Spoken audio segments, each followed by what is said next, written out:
That heifer right there just don't even care.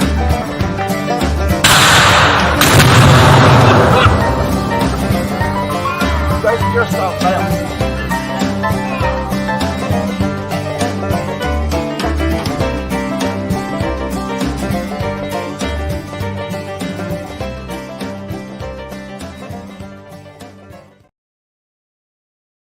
What do you say, folks?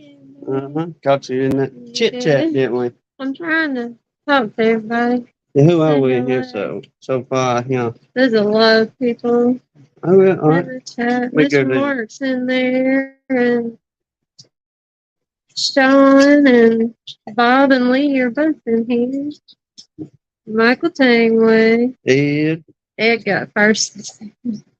Yeah, he beat old DC up in here this time on thing. Good job. Yeah, DC is in here now. So Yeah. I think it's on. Okay. Yeah.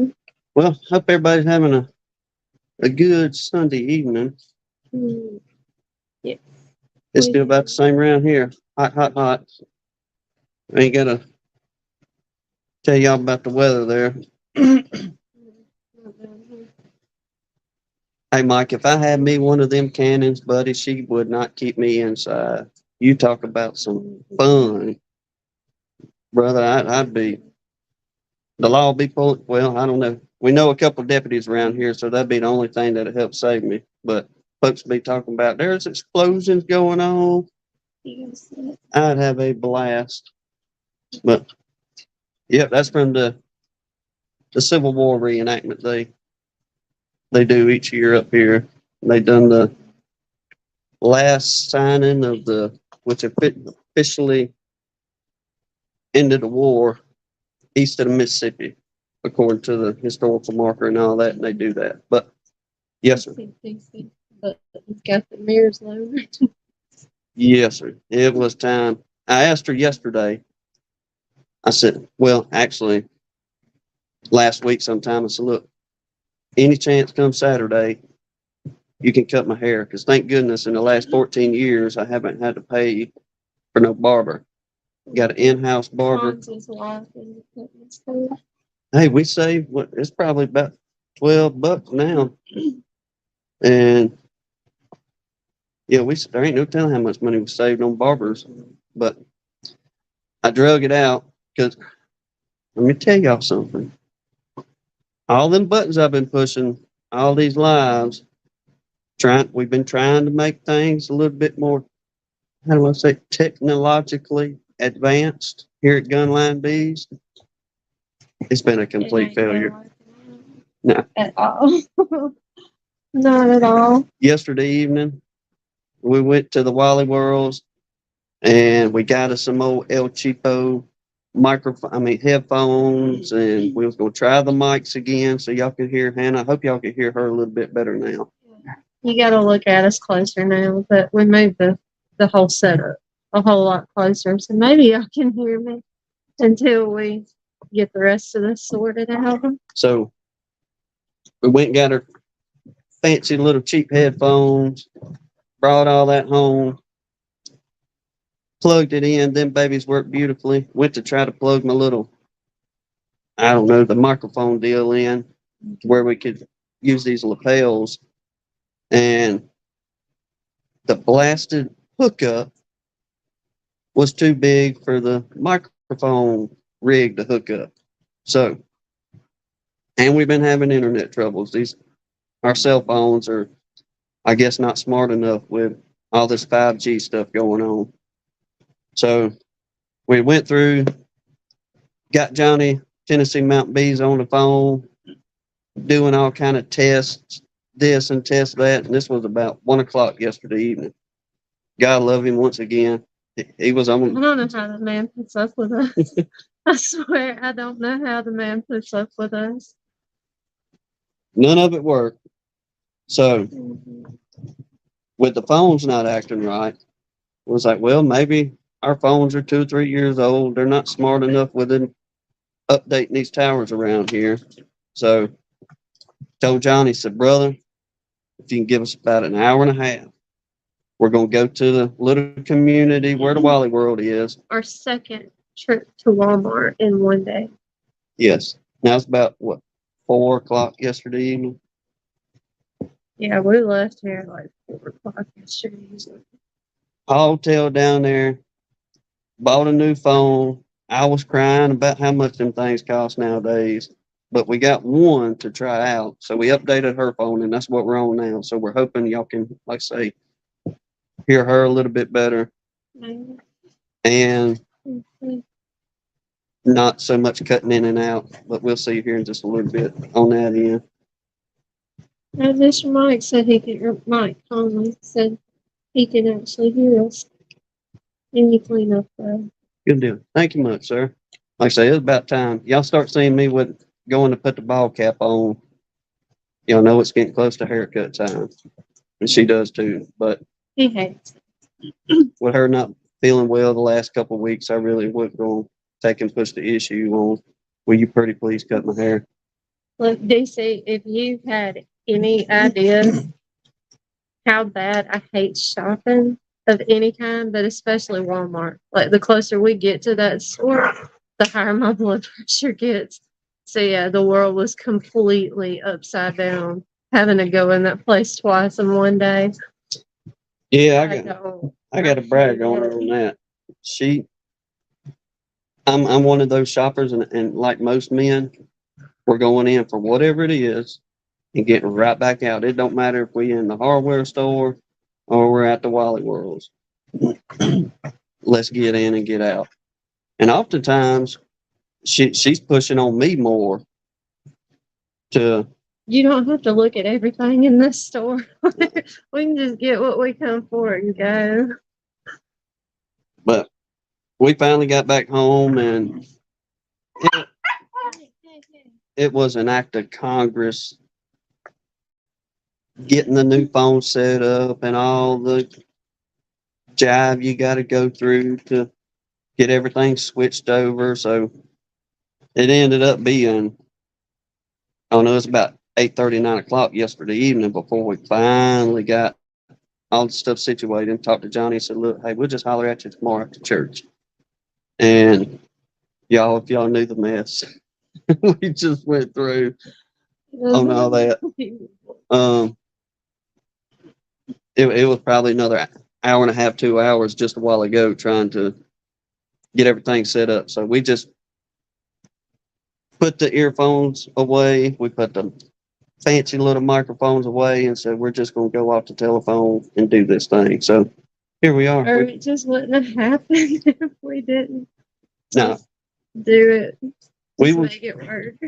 we was getting close to going, we may have to postpone things this evening, but thank goodness Johnny, once again, if you're watching or you in the background, thank you, brother. God bless you. We do appreciate everything.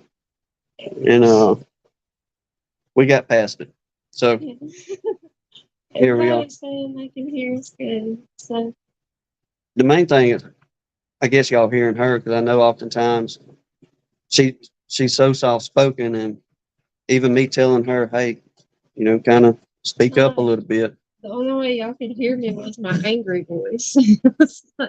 I don't like using that voice. I don't talk that loud normally, so I don't know. But either way, we got something going. So I guess I should be used to it. Well, I am, because all these years of construction and fire trucks and house fires, and just, I guess my age, I'm starting to get a little bit of hard of hearing in some ways. So I'm constantly having to ask her, what'd you say? Then she'll get that little bit of a louder tone with me. But we're gonna get through it. And I'm glad that y'all can actually hear her better this time, and things are on a much better run.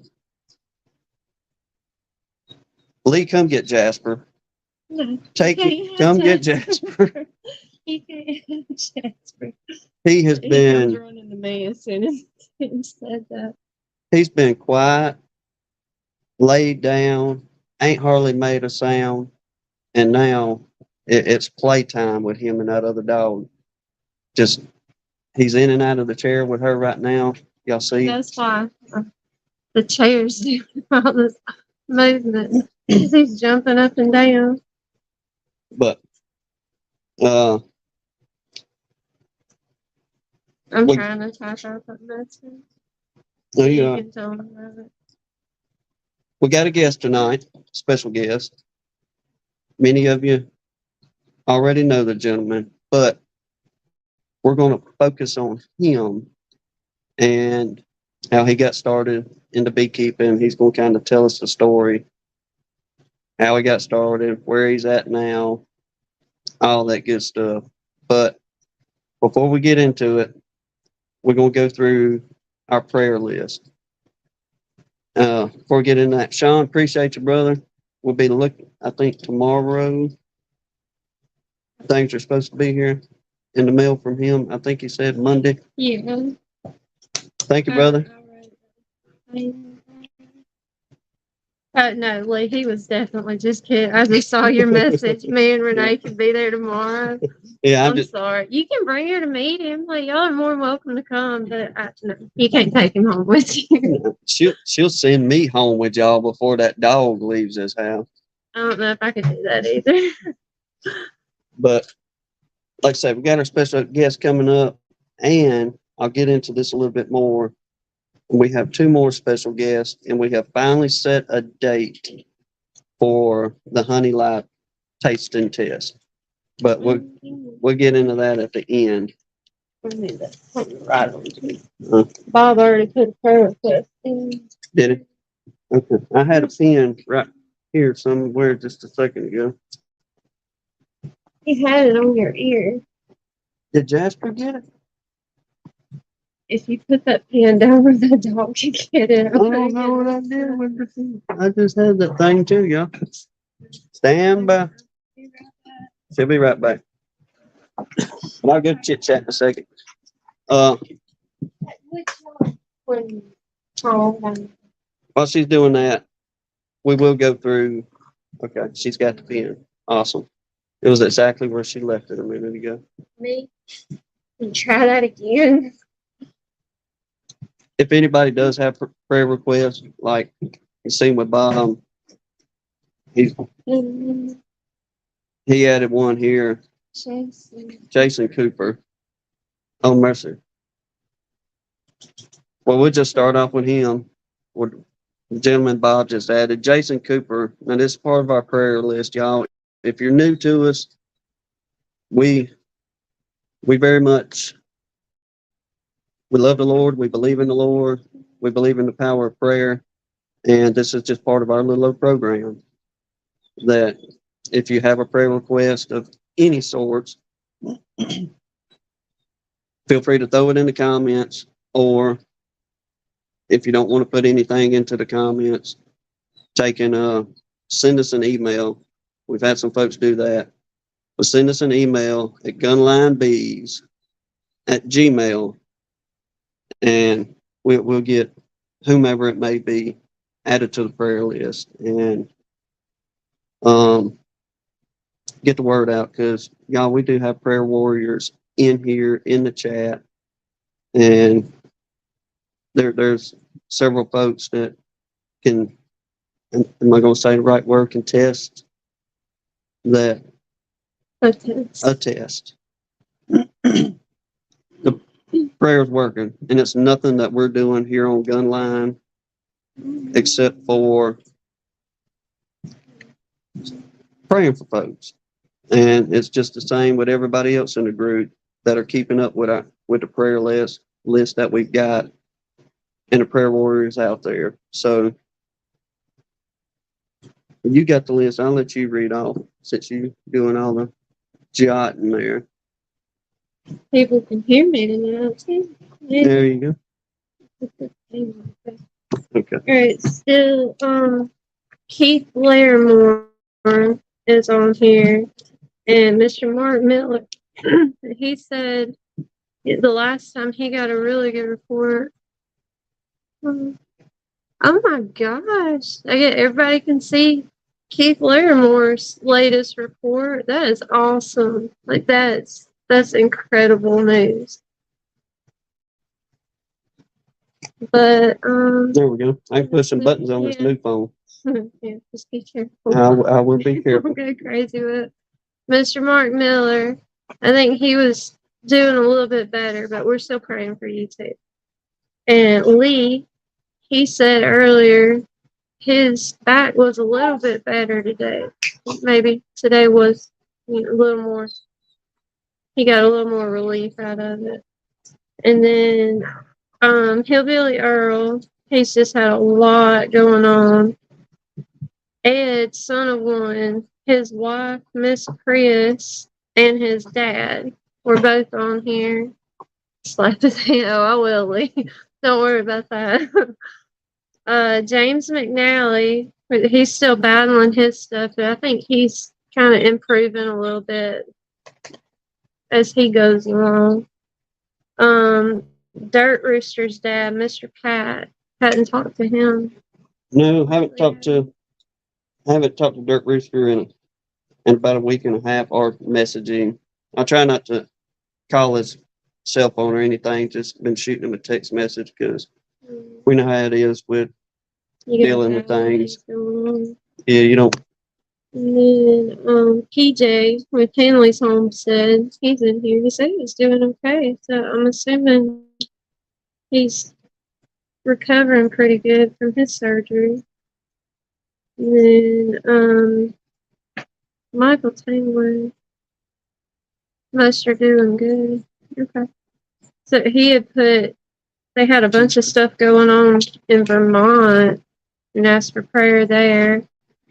And then Brian from Flower Street Mom, him and his family. Spanky's still on here. Hadn't heard anything about him in a while. Bob, have you talked to Spanky on his end as far as if he's feeling better? And then, let's see, Rodney Middleton's mama was on here. She fell and broke her hip. Had the Sun Bunny on here. And then Bob's friend and the place Mr. Dan Weaver just put in there. And Maui, his aunt's granddaughter, and they lost everything. I'm not sure what happened, but we put her on here though, for sure. Now, And Sawmill Charlie, his back. now the fella that Bob added, that gentleman's name is Jason Cooper, battling with the stomach cancer. It was in the chat. Okay. Dan Weaver's niece. Okay, well, Spanky must be doing a little bit better if he's able to get out and make a video with his mom. That's good news. Appreciate that, DC. Yeah. So. Oh, awesome. PJ said Staples come out tomorrow. Good deal, brother. Lord willing, you'll be on a good, fast recovery yourself. Mm-hmm. And we'll get another second or two if there's anybody else. If not, we'll get our guest to come on in here. As soon as that doorbell rings, we'll let him on in. Minnesota Mike was in the chat, at least on Charlie's live Friday night. I seen him in there. He didn't say anything wrong. No, now, I did, pardon me, I did the other day, well, we talked to Blaine, Texas beekeeper, the other day, kind of got to, I wouldn't say worrying on him, we was just checking on him. We haven't seen him in the lives or anything in a minute, just make sure nothing was seriously going wrong with him, but talked to him a few minutes on the way home from our second trip to the Wally World, and that man has been busy, y'all. If y'all haven't seen Blaine's video, Blaine at the Texas Beekeeper, y'all go check it out. The inventory that man has got on what he's done with honey and bottling and the lip balm and y'all, he's done a fine job. I got to say that man did a nice job on getting things bottled up and real nice, pretty professional looking.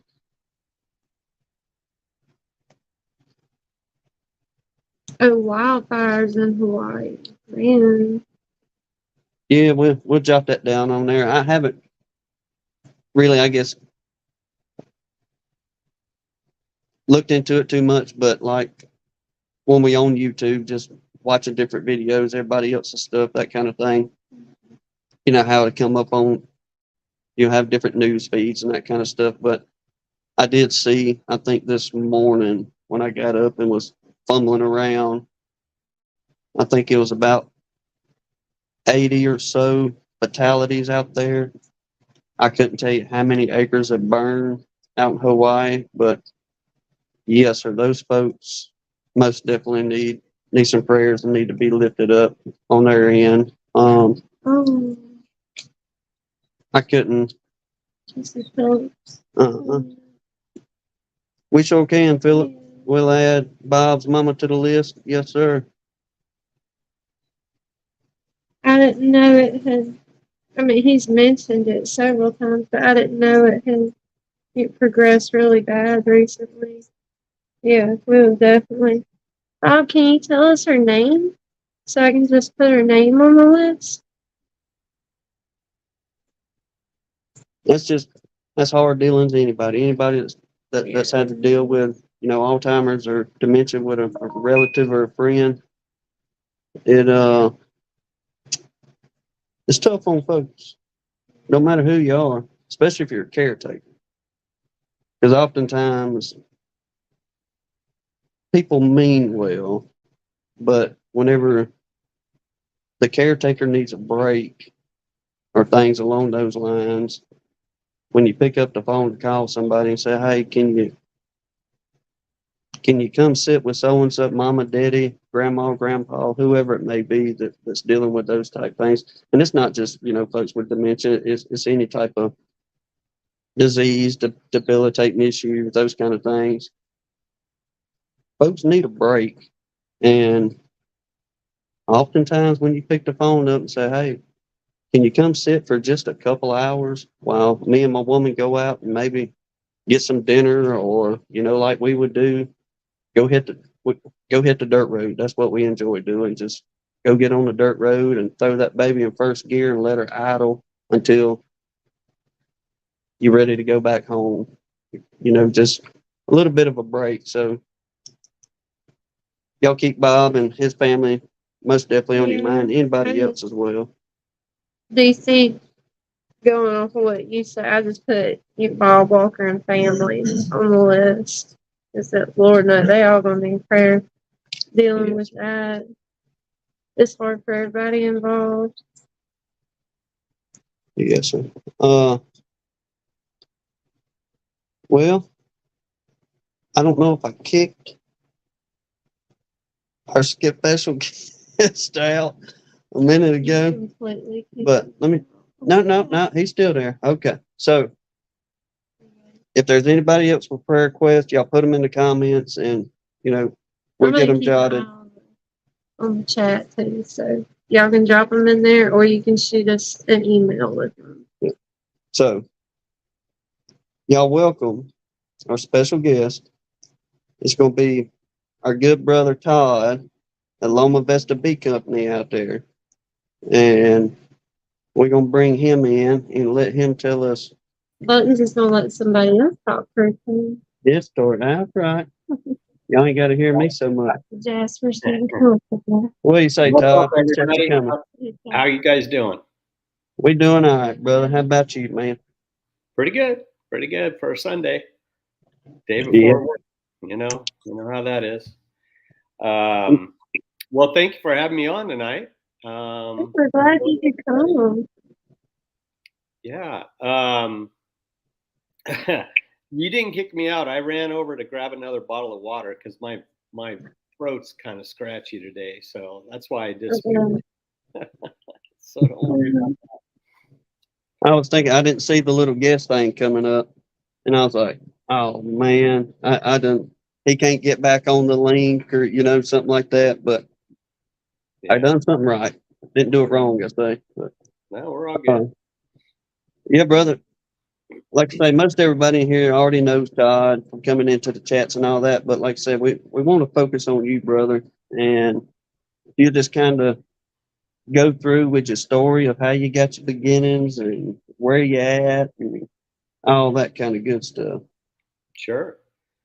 Well, way back when I was a kid, I used to play with bees. I used to get stung all the time, and I'd run in the house, and my mom would grab Dad's tobacco can, and get a pinch, put it on my skin, wet it, make it all better, and I'd go out and get stung again. I've always had a fascination with bees, and not until 2001, um, I never kept bees, or I never really thought anything more about it. But back then, my oldest daughter's godfather, who is a almond grower out here, he operates. Well, it's more than 3,000 acres now. Um, we were at church, and after church, he said, "Hey, let's go grab a cup of coffee and go out in back and have a chat." And this is the guy that when he talks to you or anybody, people just listen. He doesn't say a lot all the time, but when he does, you just sit there. Yeah.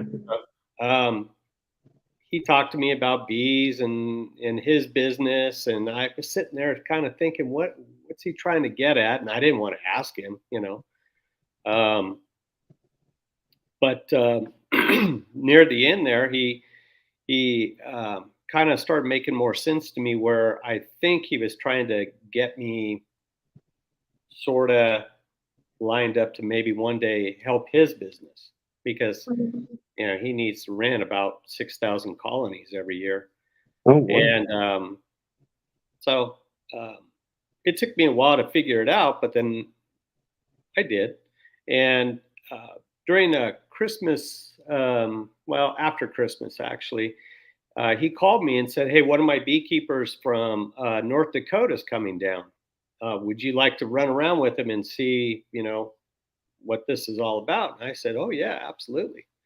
So I took 2 days off of work, like a Monday and a Tuesday, and I went out with him, met with him early on a Saturday morning, just every day went running around with him and saw everything, what he does. We went in the orchards. They were placing bees and stuff like that. So I thought, wow, this is cool.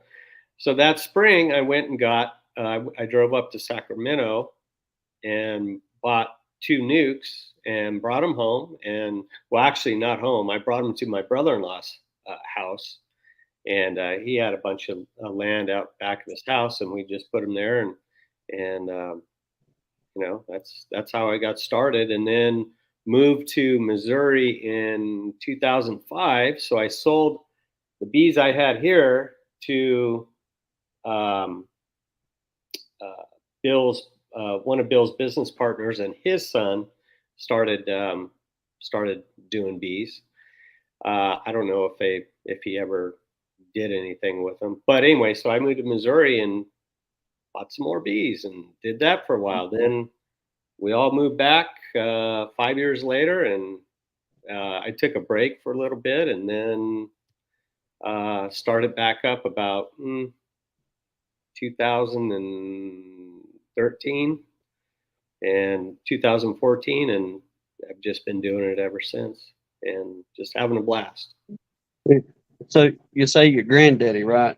No, my oldest daughter's godfather. Okay, Godfather. Yeah.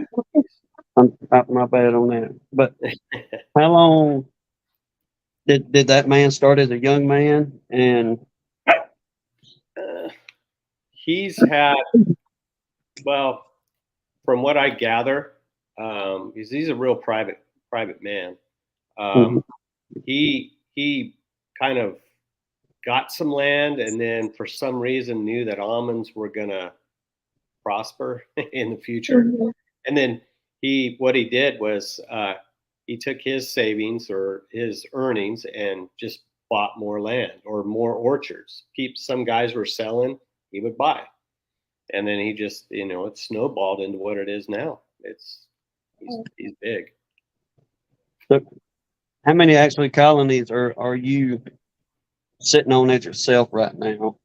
Right now I have 72. 72. Mhm. So you do have your hands full. Yeah. Yeah. I got shot in the foot by a virgin. So my goal was 100. And I had a virgin run through. It was obviously an egg or a larva that I picked that was a little older than I thought, and she went through 47 cells and killed every one of them. Wow. God. Yeah. So I went in there after work on a Wednesday, and saw, picked up the frame in the cell builder, and I counted them out. I'm like, oh, this is awesome. I came back 2 days later to get them and put them in my incubator. They're gone, except for one, and that was the one she came out of. One of them moments. What did you do? Yeah. Think about So, painting her. Mm. yeah. But Oh, man. Do y'all do any on your end, any pollination or anything out that way, or you just kind of centralize there at your house or wherever your yard is? they're sitting on an organic farm right now, and they have been for a couple years now, and they're pollinating everything they have out there, mainly oranges, but they do all the stone fruits, uh,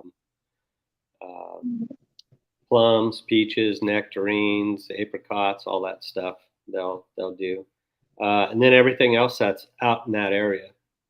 So that's where they're at right now. I'm looking for more farms to get a deal going with them, and mainly organic. I kind of like that only because I don't have to worry as much about spraying, so that's a big relief. Well, y'all probably kind of like us as far as imagine y'all have like your climate subtropical out your way, No, not really. It's more like a desert. more desert. Although in the last few days it's been tropical-ish because every August we get monsoons that blow up from Mexico, and so that humidity comes up through Arizona and then creeps over here, and it'll rain or cause thunderstorms. Desert. I don't know. Go ahead. So you got Brian's question there. Yeah. So my goal is to just do pollination, almond pollination. Honey is a byproduct, and I realize that. If I do get going big, which I would like to do 150 colonies, maybe 200, I would do nukes, obviously, and maybe dabble in queens. But my goal is just to get into almonds. So I don't know about going full time. That would be nice. I'd rather work for myself, but we'll see. It'd be nice to do. Well, working for yourself, we can speak on that part. Working for yourself just makes things much easier in some sense. Yeah. Now, you people that do work for themselves, they can understand this part that oftentimes people say, "Oh, well, you work for yourself, you can do and all this," but they don't think about the things that you have to do in order to keep your business going, or or to keep the lights on. You got to get out there. You got to hustle one way or another. You got to find the business to start with. You got to be able to provide that business, and you got to be able to provide a quality business. That way, the word of mouth, we have found out is the biggest selling point. We've tried marketing and building websites and getting on the social medias, and I'll say on our end, as far as the social media, that's the worst customers we have found or have Mm, dealt something with. like that. Uh, it it's a lot. I'm trying to figure out how I can say this right.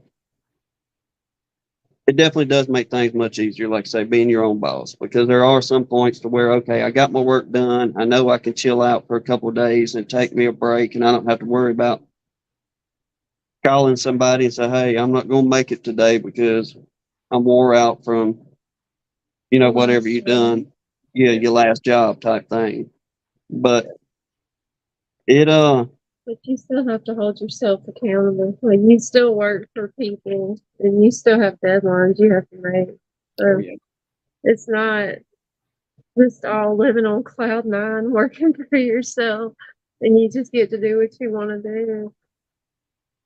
no, not at all. Like I say, you do have your vantage points where you can just take and you can line things out to where it's easier for you in a sense. But Mhm. like I say, we talking bees, so you still got to sit down, figure out how many boxes you need, how many more frames you need. If you're doing your grafting on your queens, you got to get out there and do all that. You got to do your splits and You make gotta sure. put equipment together. That takes a lot of time too. Like building the frames and boxes and putting them together. Oh yeah, unless you buy them pre-assembled, which you're gonna pay for more on that end, having it pre-assembled. But yeah, it does. It takes a lot of time. Oh yeah. I think the biggest time saver for me that I finally learned was trying to get everything, every colony working at about the same pace. Mm-hmm. Equalization is a big thing. That way, I'm not going to this hive that is ready to swarm, and I need to put a box on it versus one down the other end of the line that's struggling and needs help or it's way behind. I try to keep everything at around the same pace, and it really helps out. That's the And biggest what thing I've learned so far. I guess it would, like for us down here, we'll say spring. We'll get into that for a second. One of our biggest flows will be, the privet to come in and that'll start ramping things up really good for us. Then we have the tallow, which will, I mean That's what they take off on. that'll get going. But what are some of your main flows out there that you start looking for in spring to prepare? Well, I'll go through it all because it's really not that much, except in a rainy year like this year. So in about March, the peaches and plums will start blooming sometime in March, and then a couple weeks after that, the oranges go, and the oranges are the bigger flow. And so once the oranges are done, which is typical year is 2 weeks, 3 weeks maybe. Um, then that's it. In a typical average rainfall year. This year was not typical because we got 20 inches of rain. It put everything back. Mother Nature was 2 weeks behind schedule. It threw everything for a loop on the farm. Um, Mm-hmm.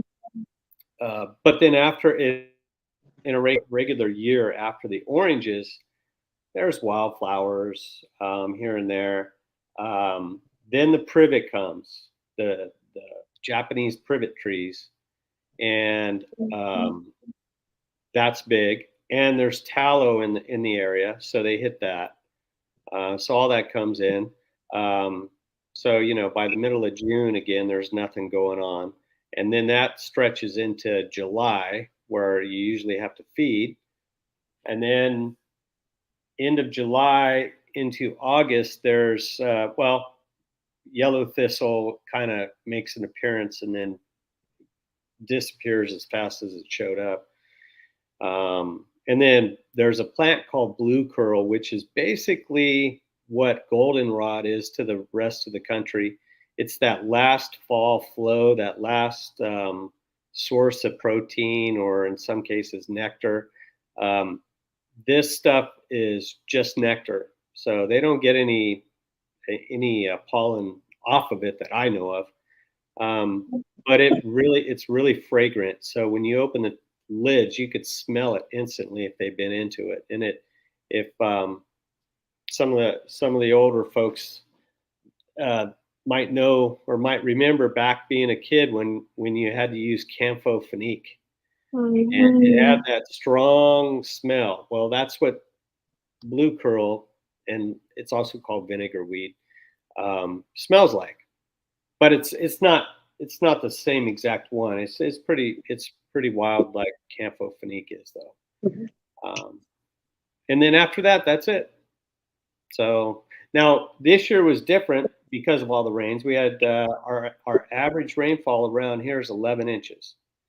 And that really happens between November and March. This year we got 21 inches. So everything is well watered. That blue curl that I was just describing already is out. It's already flowering. And the whatchamacallit, yellow thistle stuck around for about, it's still out there right now. It's dying off, but it's been around for at least 3 weeks. And that's kind of a main flow for the bees too, besides the oranges. But in this area, there's not a lot of thistle. But anyway, I might not have to feed this year. I'm still trying to figure it out. But feeding at least a supplement, I'll feed them to keep them going because I want to get some boxes ready for almonds. But I'm already mixing sugar right now and throwing it out there, but not yet.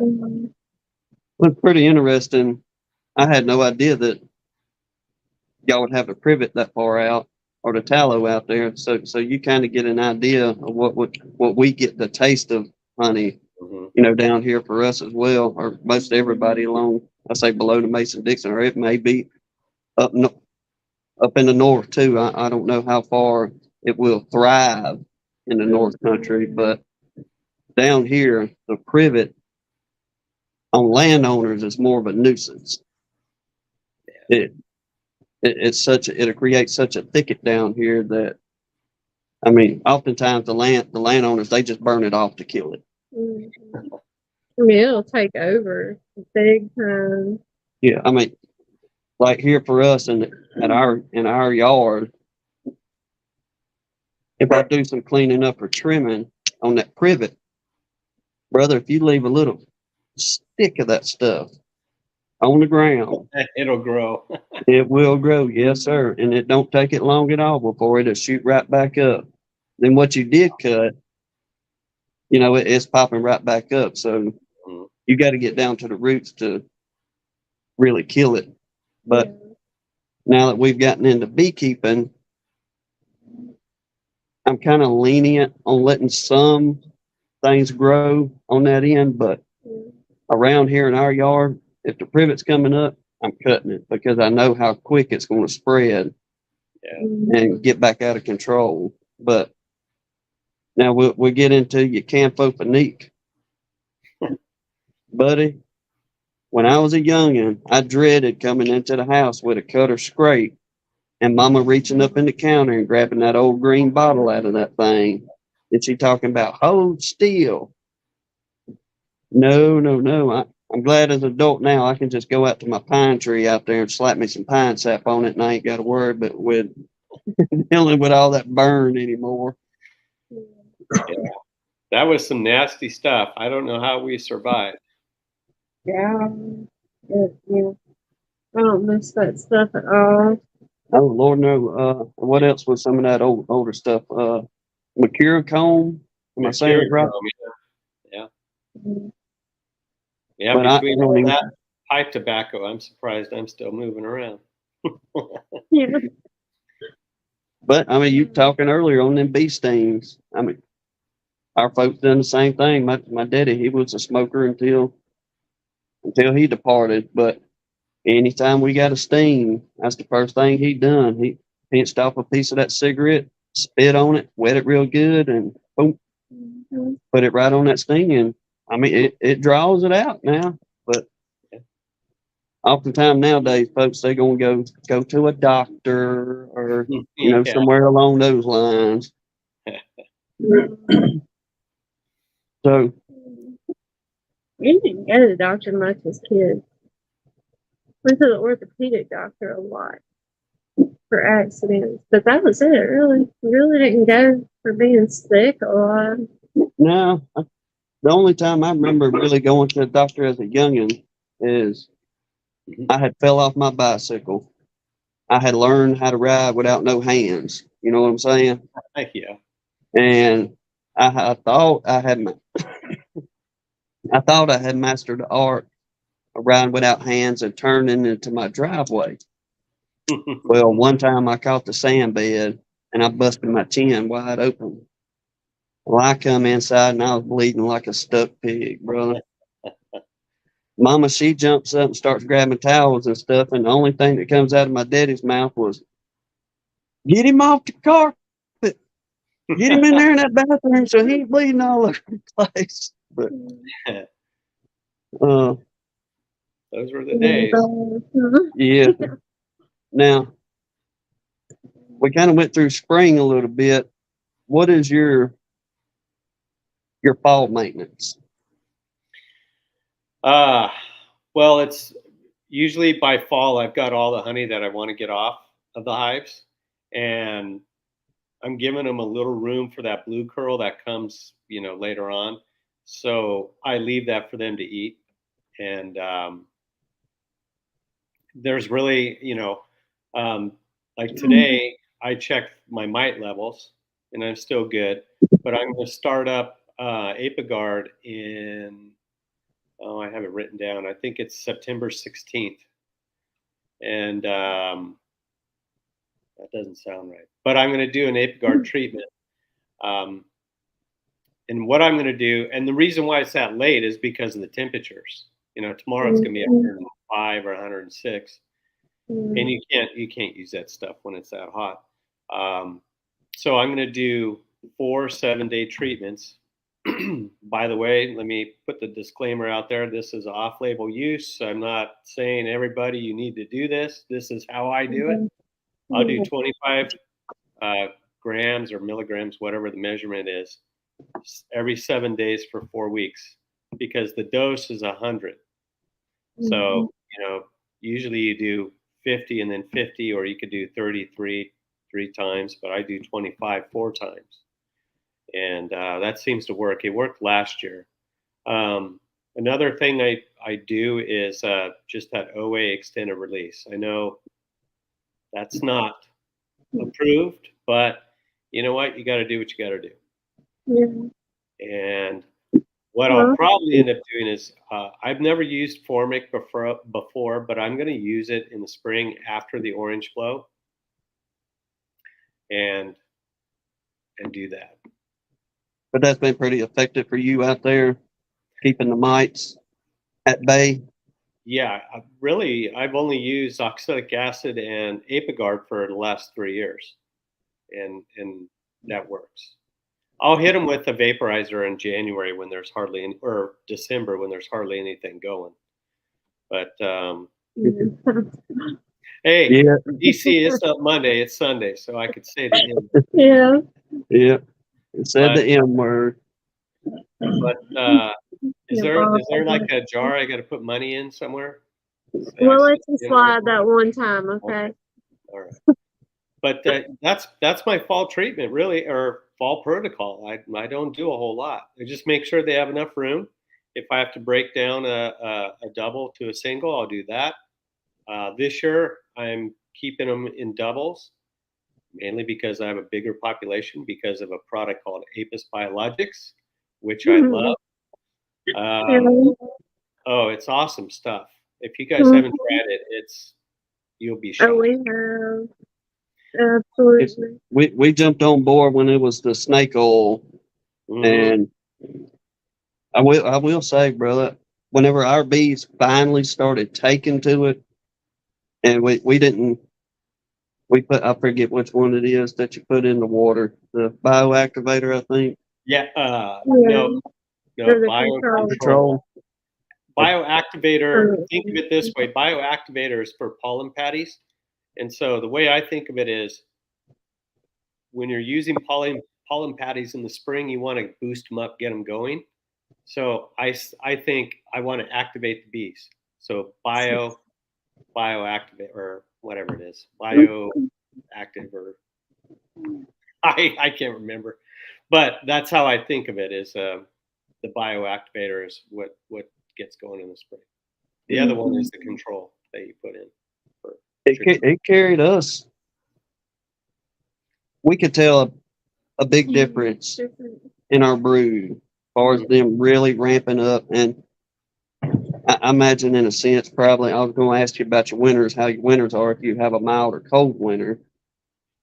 But down here for us, we have a very, very mild winter. It really won't start getting cold until maybe late December into January. But when we started feeding with the Apis, brother, I'm talking about, they had a beautiful brood and she carried on. Now they slowed down about January, don't get me wrong.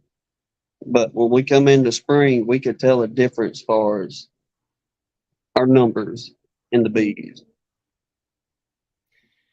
Yeah, it really helps a lot. Plus, I'll add that those hives were grafted off of 2-year-old Uribe honeybee queens that I got from Jose because he just reminded me I was wondering if you of saw that, which that. I did, and that's true. I grafted off of his queens on that round that's out there right now, and man, they they went like gangbusters. They did good. They did really good this year. Oh yes, And we're gonna do it again this year. You know, I mean, imagine everybody else that has tried it mhm. pretty well say they had the exact same results as far as they could see. Yeah, it's amazing stuff. It really is. It's like bee crack. It cranks the queen up, and she just goes That's crazy. wild. I was shocked at the amount of brood that all of them were pumping out this year, and there were only two things that I did different, or there are two things different this year. I've said it before. One, I used the Apis Biologics, and two, there was 21 inches of rain. It rained a lot. So you tell me, which one do you think helped the queens get going? I mean, other than that, nothing changed. So um, it was, it was just amazing seeing how I was almost panicking because I was running out of places to put frames of brood, literally. Yeah. And now I'm out of boxes. That's the bad part. I need to make an order. So I'm kind of stuck where I'm at now, but I'll be making another box order and then frame order and all that good stuff. Well, hopefully for too long, this is the kind of idea I've had on. You know, we need to get boxes and frames ourselves, but wait until the off season, I reckon. Mm-hmm. Let everybody during the spring, you know, they doing all the big orders and getting all that in, and maybe I'm hoping during the off season you can kind of start catching a break on a little bit of that equipment as far as price wise, since everybody's not in that full throttle of I got to have equipment yesterday. Mm-hmm. And but Jose asked if I'm using the pollen, and I haven't yet, but I probably will. I know for sure I'm going to use it in the feed. So I don't know if I need to double up on the pollen. I'm not sure. I'm not positive, but if I can, I will.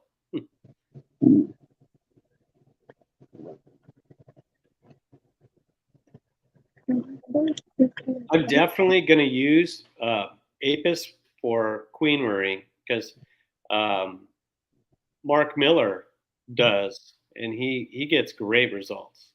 And so I'm going to try it this year. And as a matter of fact, I have a couple of Mark's queens too. Excuse me. I'm trying those VSH queens out over here. So we'll see next year, next spring, what that looks like. But they're going right now. I peeked into them a little bit. I didn't mess with them too much. I got them in late June, I think it was. Got 5 from them in late June. So I'm just checking, see what's what. Yeah. And those queens are performing pretty well for you. Yeah, right now they're laying up a storm. Yeah, I've added boxes to both of or to all of them. There's 2 though that were really really going gangbusters. So I'm gonna have to boost a weaker colony with a couple of frames from those 2.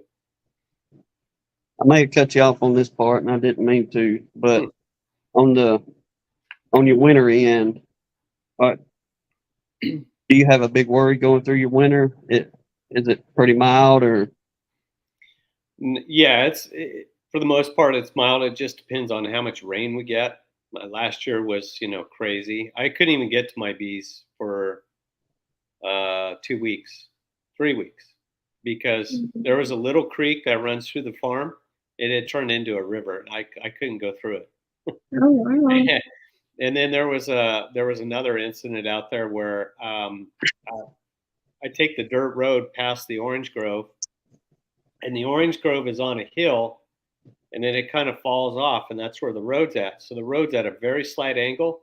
Well, that mud, that ground was so wet, it took about half a roll of all 4 of my tires to get in all the way up to the wheels. So I had to. Luckily, the guy that works out at the farm, he was out there, and I said, "Hey, can you pull me out with the tractor, please?" And because I have 4-wheel drive, but I didn't want to rut up and cut up everything out there, so I just had him pull me straight out. But I was definitely sliding down the hill. It was crazy. I think that would have been the only difference between me and you. Lock that baby in and let it Yeah. go. I was more worried about the ruts that I left. They were probably 6 inches, 8 inches deep when all was said and done. Ooh. Yeah, I was in there pretty good, and I wasn't going fast. They just sunk. Yeah. But yeah. So the winters are not bad. The coldest it usually gets is between December and January. Last year we got snowed on twice, which is rare, but for the most part, it's it could get around. Well, it gets below freezing. It could get down to about 25, 20, sometimes in the high teens, but it's not. It doesn't last long. It's maybe a week or so. So for the most part, you pretty well like us. Yeah. Yeah. Because we'll get really cold snaps, but it won't last long. And then it's back up like 60s during the day kind of thing. It never stays real cold down here. We get in the valley here in the central part of California, we get what's called two-leaf fog. And in the wintertime, it will, depending on how much rain falls, if there's a lot of rain, then there's going to be thick fog. And that doesn't burn off for days. So there's days where you don't see the sun and, only gets up to like high 40s. That's usually most of January is when that happens. And it's pretty thick. I don't know if Jose gets it up north where he's at, but it's down here in the center part of California. And it goes up to Sacramento and stuff. So All right. we get a lot of cloud cover in the winter. Yes. Not so much like fog or anything, just really cloudy, depressing skies. You never see the sun in the winter down here. Yeah. And on the days when it's real foggy, that's where I take advantage of using a vaporizer and hit the bees because they're not flying. It's in the 40s, and for the most part, there's no brood in there. Well, little brood. They brood all year round here, but that's the time of year when there's the least amount. Yeah. Yeah, we'll get we'll get some fog, which comes up. Most of it will come off the bay, Mobile Bay, Hmm. and we'll get the heavy forces coming in off it. But it's more of it'll be a good early morning fog. And as soon as that sun starts getting enough lift on it, it don't take it just, an hour or two before it pretty well burns it off around here. But Yeah. you're talking about your average of 11 inches of rain, you said, around Yeah. there? We can get that in a week here sometimes. Yeah, it's not a lot. And I realized how much how less or how small it was when I moved to Missouri because it rained like heck over there too. Yeah. I think our average rainfall is 5 to 6 feet a year. Yeah. Oh yeah. It rains a good bit down here. I think Mobile's the wettest city Wow. in the 48, I guess, however you want to call it. Yeah. But I know it's one of it will the it will rain for days and days, and especially when we get a storm that comes in. But it'll drop a foot of rain from one of those tropical storms or hurricanes, no problem. yeah. Forrest Gump kind of rain. Yeah, Well, you'll I've been reading this coming rain season is going to be almost the same as the last one. It's supposed to get colder and wetter. So that's that El Nino effect. I was going to say that El Nino has kind of done a number this year. Hmm. Yeah. I mean, I don't know the weather pattern and how all that works, but I wish it would go away and take the heat with it. I don't But think that. thankfully, it has kept the tropical storms and hurricanes away from us so far this year. So far. Yeah. So We should be turning on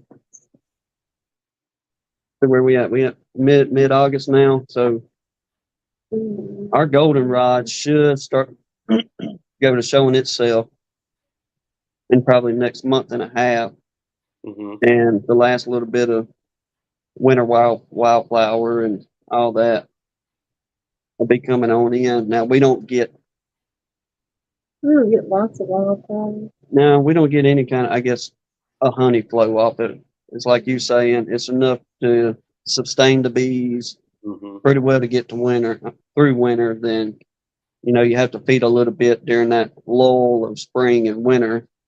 Yeah. But when things fire up, usually it's on for pretty well the good part of the year. Yeah. That's the usual cycle, and then so almonds this year.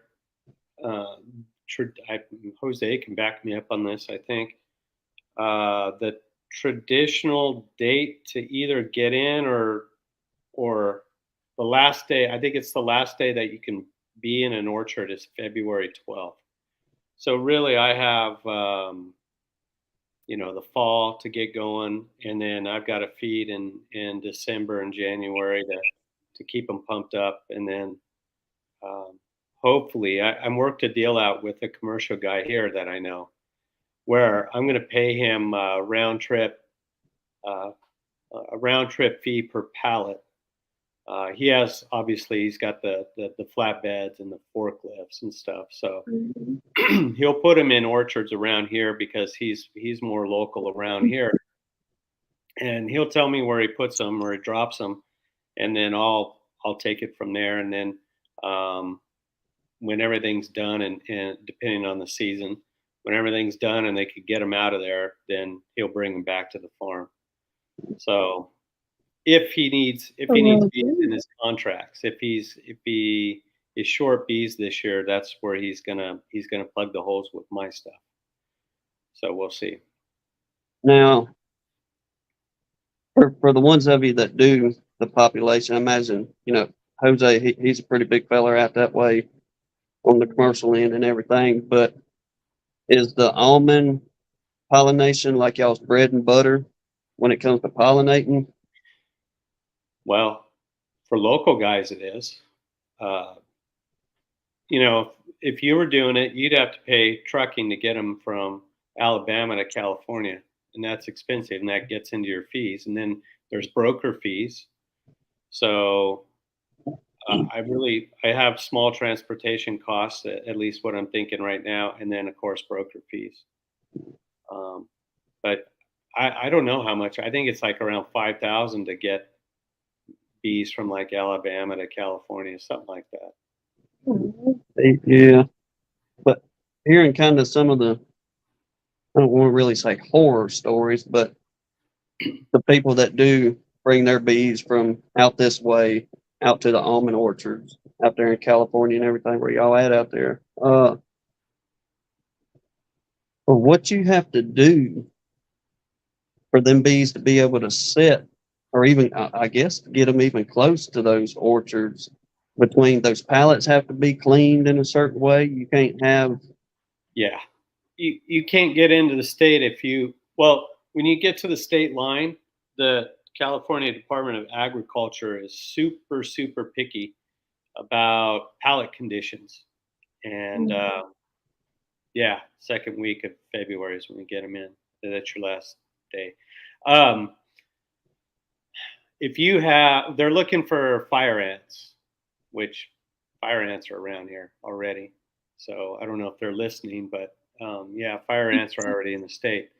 But they're looking for any type of bug that's not indigenous to California. If the pallets are dirty, like clumps of mud and stuff, I've heard that they will tell the truck driver to pull it off to the side after the inspection station, and they have to offload all those. If one pallet is got a bug on it or some dirt or something they don't like, you got to offload that whole entire load, and then they'll get. I think they will provide you with a pressure washer, and you've got to clean those pallets off. Oh my Now, God. how you get in, when these truckers are going in their flatbeds, they don't tow a forklift. So I don't know where a forklift's going to come from unless the driver calls the beekeeper, and the beekeeper, hauls on down to the state line to get it, taken care of. But yeah, it's a mess. It's a mess. They're very particular. Even if you're driving in a car if you're coming from Arizona and you go through the agricultural inspection station, they'll ask you if you have any fruit. Are you bringing any fruit into the state? If you say yes, then they'll start asking you 50 questions. They could go through your car if they wanted to. I mean, it's crazy. Well, on the fire ant end, you can thank the Port of Mobile. That's where they originated from, as far as coming into the States. But now we haven't tried this. Hannah's got a friend that she grew up with, and her daddy was, we call it mom and pop beekeeping, hobbyist, however you want to call it. But her daddy has a little old mom and pop beekeeping. And when we first started, we was like a lot of folks, them blasted sugar ants. We just had fits with them rascals getting into colonies and trying to figure out how to keep them out. Well, like I said, we didn't try it, and we have got fire ants. You could just walk out to the side of the highway and get all the fire ants you want. But Bad. he said to take them fire ants, he said, go find you a bed of fire ants, scoop them up in a shovel, and throw them down by your colonies. They'll run the sugar ants out. And will not bother the honeybees at all. Well, he said the fire ant, they're not even attracted to the honey. Like they have no interest in going in the hives the way the sugar ants do. I reckon the fire ant has more of a carnivore. I reckon they want beetles and larvae, and something with some good healthy protein to come in versus pulling on a little bit of sugar versus them aggravating little sugar ants. I'm not going to say what we usually call them, but everybody pretty well knows what we call them down here. TT ants, I'll put it like that. But they can definitely be a nuisance, especially Especially you go get into one of those things, they'll tear your tail up. I don't have them here, but I do have those blasted ants that I guess they're sugar ants. Um, I forgot what they're Argentinian ants, I think is what they're really called. Anyway, they are all over the place out at the farm because when they pick that fruit, if birds and stuff have been picking at it at a piece of fruit, they just drop it on the ground. Well, that attracts every ant in the county, and then you times that by a billion pieces of fruit on the ground, and then all of a sudden you've got 50 billion ants. And when they don't find the fruit, they find the beehives. So I've had to battle those things. They're ferocious. They've actually run colonies out of boxes. Mm-hmm. Oh, they'll do it now. I mean, you a day or so, you'll see that little old trail, and you're thinking, well, we'll get them off with something. But then you come back a day or two later, and buddy, it's a full blown interstate running through them. Yeah, it's an inch Especially wide. with the rain down here. I think that's what drives them up so bad. Is when we go, a week or 2 weeks where it's raining every single day, just constantly, and the ground is so naturally they're gonna go up, and they inevitably end up in our beehives at some point on their journey. But We'll keep that in mind, Blaine, on that cornstarch, and try that and see. One night on one of Bob's chats, I was talking about what I use, and there's a guy on eBay that sells, I can't remember the exact thing, but it's beehive / pet food ant stands or something like that. They're little tiny things that are, I don't know, maybe 4 inches across. They're circular, and they have a little well in it. And I just pour used motor oil in there, and there's a cap that covers it so nothing blows into it. And then I set that on a brick, and I have one on each corner of the pallet. So I have four bricks and 4 of these traps. That keeps them out. But lately, and the other problem I have are black widows. Those things, they make a mess. They web up from the ground up to the bottom of the pallet.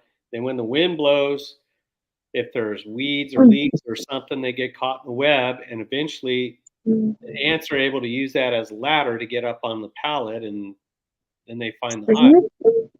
Huh?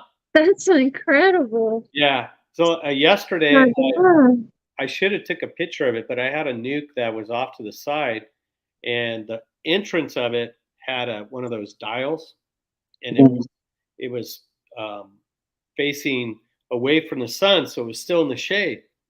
Well, right there by the hole in the box, and the dial, the hole was open on that box. There was a big old black widow. She was about the size of a table grape. And she saw me coming. She started moving, and then I usually have these trellis stakes, a bunch laying around out there, and I'll grab them and just whack them. And I turned around to grab that thing, and she had 1 foot in the door. And right when I was going to swing at her, she went inside. Then I took the lid off and got her that way. But she smashed like a grape. It was a mess. But yeah, those things are almost as bad as the ants. They ain't too terribly bad. I mean, we got them, don't get me wrong. Now, you got to watch putting your hands in different places, especially, just the typical black widow, dark, moist areas and things like that. You got to watch out for. But I can't remember which. I think it was Hurricane Ivan when it come in here. But I believe the eye of Ivan actually come into Pensacola. But whenever that thing come across down through the Keys and got into the Gulf here,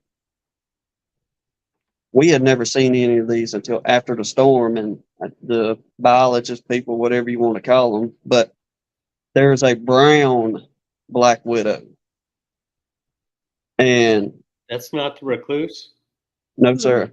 There is Huh. a brown recluse here, Yeah. but there's also a brown black widow spider here. A brown widow, I guess. That storm picked them things up from down South Florida, and they rode in that storm. And whenever that storm come through, Pensacola and Mobile, it dropped them rascals all over the place around here, and it got to the point where, pretty much in black widows, they're the the regular black widow are pretty elusive. You're not going to see them out on Yeah. anything. Yeah. But them brown ones, buddy, they posted up Bold. wherever they wanted to. Mm. You know, I usually don't wear gloves, but I have to when I'm going to be messing with boxes because Mhm. the handles on the inside, my boxes are like this, put together in the center of the pallet. So when I have to go in between the boxes to grab the handhold, Mhm. I don't know what's in there, but I could see the spider web, so I always wear gloves doing that. Oh yeah, know. absolutely. I had a male bite me about 5 years ago. I was picking up a pile of leaves that I'd raked up and I didn't full with for, I don't know, several days. Then I finally got out there and got that mess picked up. And I guess whenever I reached down, I got in onto him. And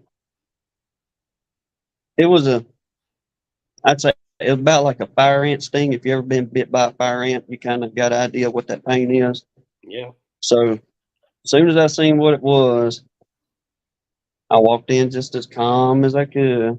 I told her, I said, Hey, get your we gotta keys. go. What you do now? It's a trip to the ER once again. Because after reading up on them later on, I know the last death from a black widow was from the 1960s, but apparently they can make you pretty doggone sick. Yep. Mhm. And we went down there and we told the triage people, say, hey, look, I had this male black widow bite me, and okay, sit down, Mr. Blake, we'll get to you. Well, probably about 4 hours later, I looked at her, I said, look, something's going to happen. It should have done happened. We just went home. We left and ended up calling the poison control and asking them, say, hey, you know what? Do we need to do anything or not? And they said, well, sir, did you go to the hospital? And we was like, yes, ma'am.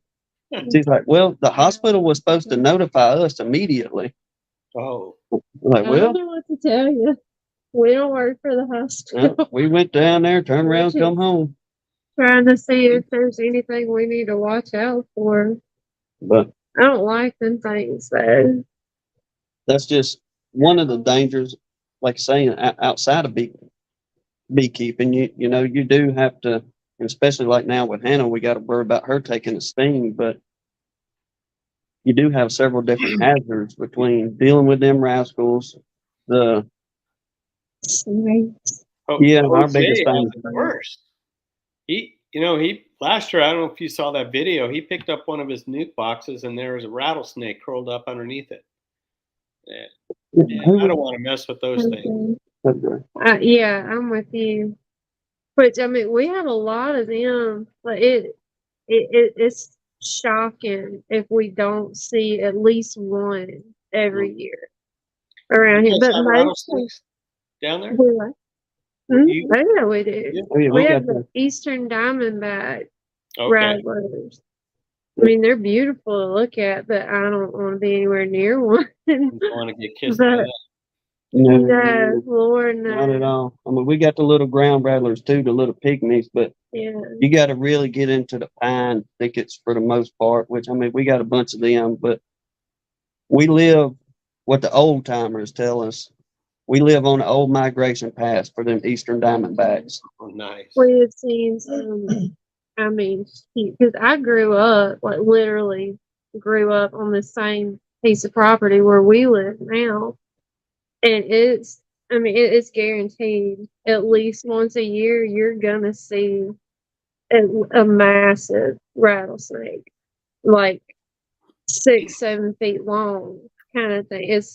That is nothing to see one that big out here. No, that's not exaggerate numbers either. I mean, No. there's some granddaddies that come across through here. We was sitting, Yeah. y'all will get to meet this gentleman when we do the honey tasting. But It was me, Hannah, and Mr. Donnie. We were sitting down by the bees, just fellowshipping one day. And Mr. Donnie, he was telling us one of those stories, and we was laughing and carrying on. Well, all of a sudden, with him telling the story, he said, "Hey, Bubba, there's a big old rattlesnake going right there." Well, we thought he was throwing that in part of the story. No, he was dead serious. Sure enough. 6 feet behind us, there's what, a 5-foot rattlesnake. It was good. It wasn't huge, but it was a good sized snake. Mm. But for the most part, like they're not aggressive unless you go to cornering them or something. Yeah. They're gonna try to get away from you, Yeah. which I thank God for because I'm breaking my neck trying to go the opposite way. If I come up on one, I don't know it's there. But yeah, Dan Weaver's comment. It's Cotton the little, mouths. it's They the little don't ones you got to know. watch out for.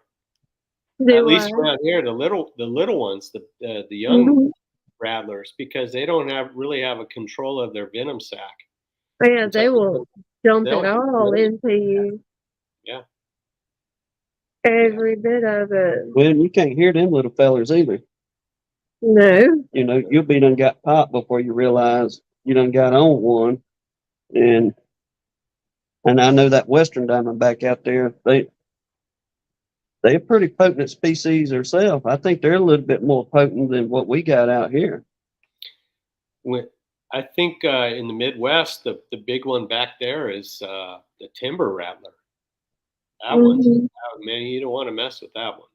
No. You don't want to I mess don't know with if you all any of have them if you can help it. I don't know if you guys have those, but I know in Missouri they do. You get into the northern part of mid to northern part of Alabama, you start getting into the canebreaker, the timber rattler up here, up there. But our biggest poison snake is going to be the eastern diamondback, and who was the cottonmouth, the copperhead, and the coral snake. Yeah, you know, Ed is exactly right. Those things will chase you. Yes, But here's a little they story. will. When I lived in Missouri, I was fishing with my neighbor in his boat, and we were, you know, he's on his trolling motor going down the bank, and we were in this little creek arm, and I threw a bait up into a bush, and I got it stuck, and I kind of jiggled it, and the bait popped out, and then here comes this snake, and he was trying to. I was in the back of the boat, and he's trying to get up next to the motor, and I'm sitting there trying to whack it with my rod, and then my neighbor gets on his trolling motor, and he puts it on high, and we go down the creek, and I look back there about 10 feet away, and that thing is chasing the boat. He chased the boat for a good 100 yards. I believe it. Oh yeah, you got to be Things are careful. hateful. Like, Lord. Fall in the tree when you're running along the creek. I mean, they'll fall out of the tree into your boats, or you up on close to a bank, like you say. Yeah. That's the main one I keep my eyes on, is them old cottonmouth for sure. Luckily, we don't have those here. It's just the biggest one is just the western rattlesnake. Well, that's big enough. Yeah, yeah. Plenty enough to worry about. But it's just one of them hazards you got to deal with out there fooling with your bees. Like I said, you know, you constantly got to look on the ground. Yeah. Make sure you ain't getting on one. Clear your spot, that type thing. Then go in and start working your bees. But for most of us, it's from childhood. Mom and Daddy always telling you, keep your eyes on the ground when you're out there in them woods and watch where you step. So down here, like you got to be able to identify every kind of anything that could possibly hurt you before Daddy was letting you out by yourself. I'm so glad to see Blaine back on these chats because he cracks me up.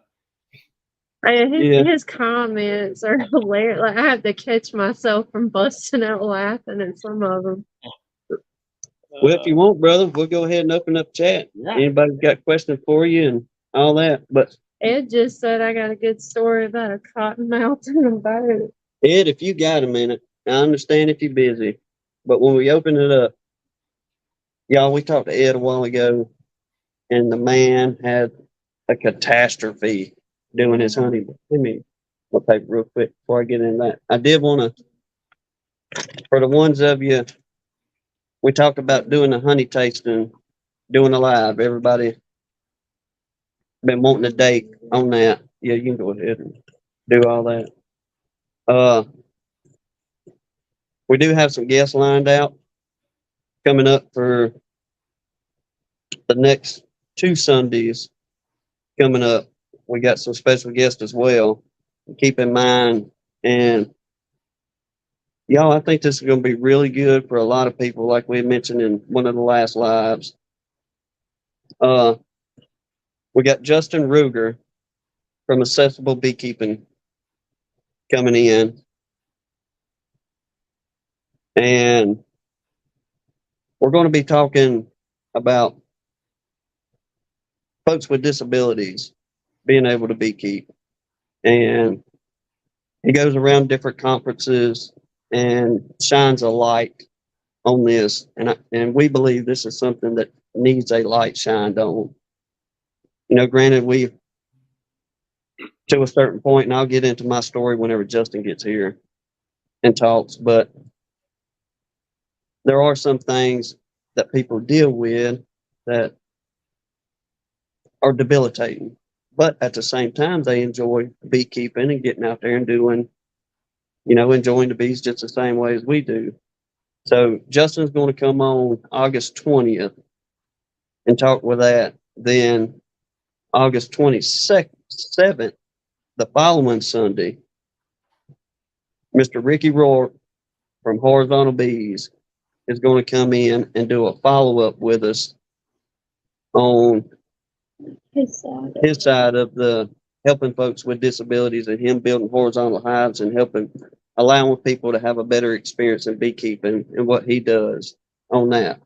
Now, September the 10th is when we're going to do our honey live tasting. So anybody that wants us to do the... Blaine was just asking, is it still closed or can he send some? Oh yeah. As long as you have it in, as long as you have your honey to us by September the 9th. Yeah. It's the last day the mail's gonna run before we do that.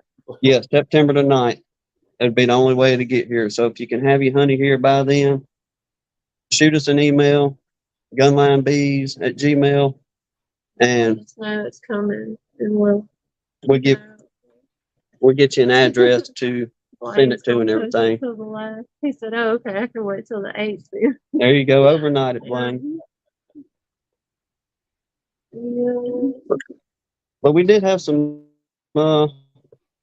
we got several already come in. One of the last ones was Jeremy from Queen Bees. He sent us some of that mesquite. Now, the gentleman that's going to be I'm calling him our redneck honey connoisseur. And we haven't let him taste any of them yet. So it'll be a fair tasting. Now, me and Hannah, we have tried them as soon as them babies we can get into the house with them. We've been trying them. And, well, I can't give it all away yet because then it'll be all that. But send it to us. If you want us to do it, you want Mr. Donnie to come in, and I believe y'all are going to love him. He's just as country redneck as he can be. And he's going to be, he'll give an honest opinion on everything. I think we're going to try to do it as like a sweetness. Which one's got the best sweetness? Then the strongest, like honey flavor. Yeah. And we just kind of go off that. So basically a spring and a fall. Let him pick out of both categories. But we appreciate everybody that has sent us some. And Hannah was telling me the other day, she said, you got to get some kind of shelves built. We kind of running out a little bit of room. Right. I have nowhere to put all these jars of honey coming in. But it is cool seeing the different colors coming in, and you know, folks are writing on there, this come from so and so, you know, season, whatever it may be, whether it's privet or tallow or what was some of the other ones.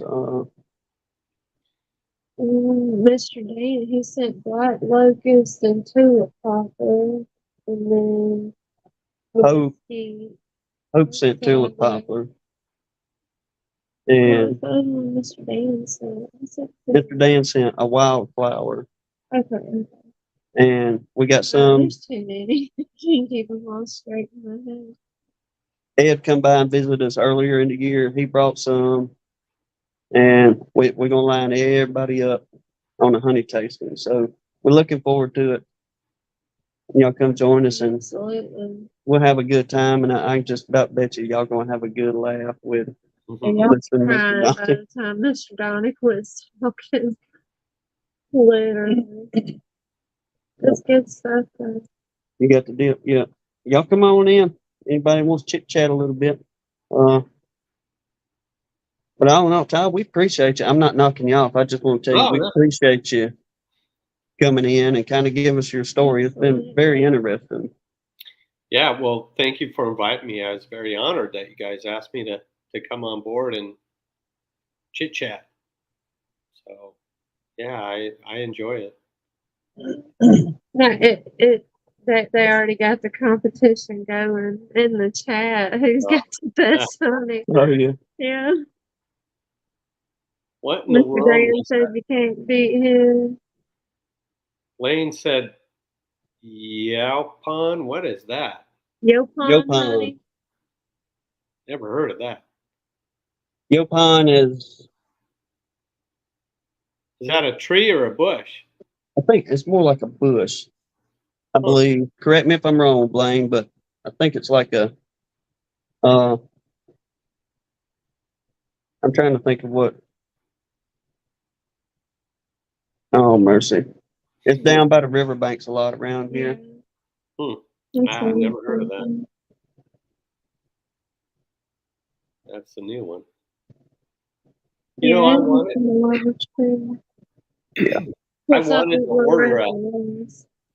to order some honey from Bob, but holy cow, the shipping was going to kill me. Oh, I believe it. And just like if I wanted to just get one jar of sourwood, it's going to cost upwards of around $40. Wow. Yeah. Golly. That's great. Even doing that, what the priority mail to where it's like, as long as it'll fit in the box, it'll go. Or the flat rate. Flat rate. Okay.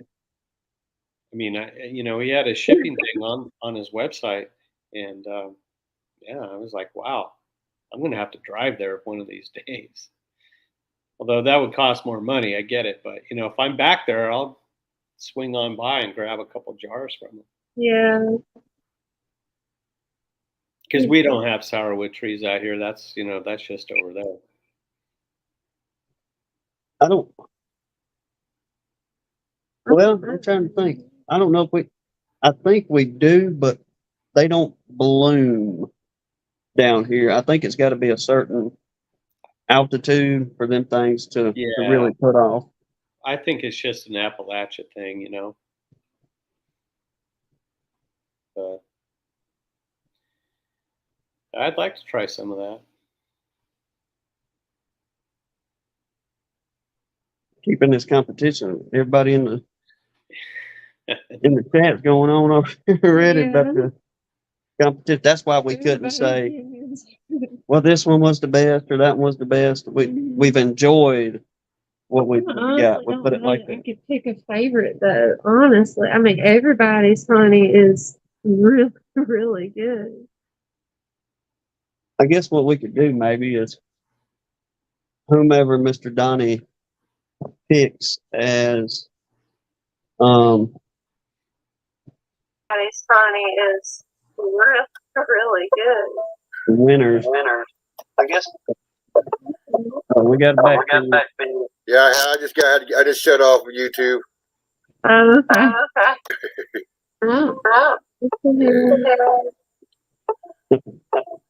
Is it still? Yeah, it's still back.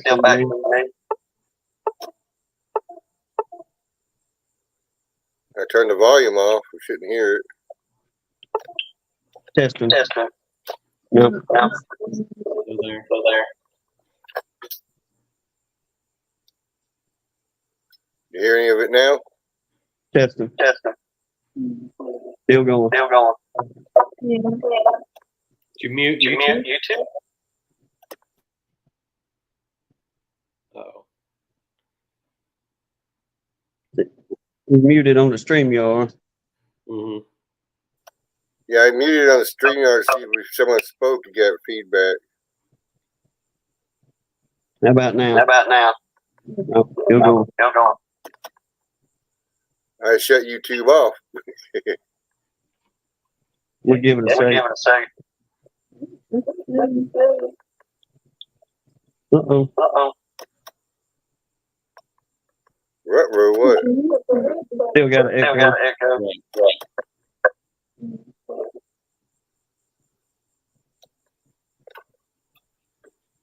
Any kind of echo now? Testing. Yep. Yeah, everything's shut off but StreamYard on my side.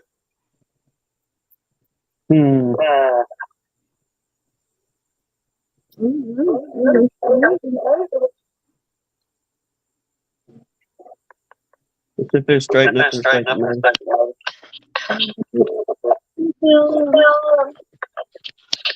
It's Philip.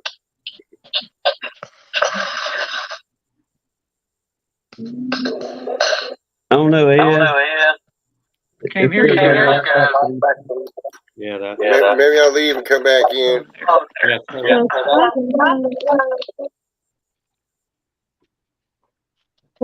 What's up, Philip? Hi, Phil. Can you hear us? Maybe not. Man, Seem to be having technical I difficulties. can't hear you guys. I'm gonna have to jump out and try to get back in. No, Everybody's having technical difficulties. y'all don't worry about it. We used to technical difficulties and train wrecks on this show. If you've been here long enough, you should know. Technical difficulties on this show. Hey, at least y'all can't blame it on me this time. Yeah, Not yet. not yet anyway. It'll come around.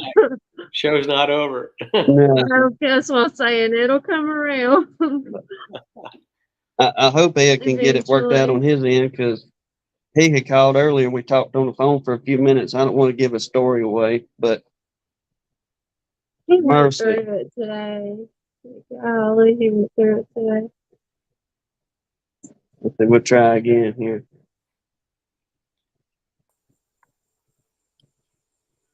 All right. All Well, it's still good. Still in it. I don't know what it is then. Can you come in on the phone? maybe? I'll give that a try, yeah. All right. All right. We'll get it worked out. Yeah, I'll be back. Try again. Hey, everybody. So, Todd, are you on your beekeeping end? Are you kind of looking at this as just a little extra retirement change and something to fiddle around with? Yeah, because when I retire, I can't sit at. I've got to have to do something. I just can't sit around. That drive me crazy. But I wouldn't mind,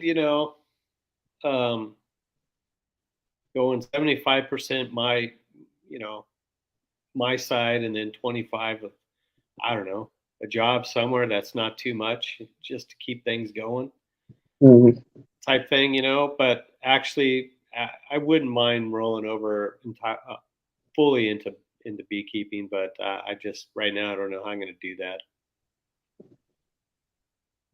It'd be fun, so to speak. Well, it'd be interesting, and I hope anybody that was on Charlie's live didn't take me wrong the other night as far as earning a profit off your bees and stuff like that. But just from what we have learned, and whenever we come into the beekeeping, the closest anything I ever heard or done with beekeeping was a fella that come in and taught a class for the fire department, just in case, there was ever an accident, because we got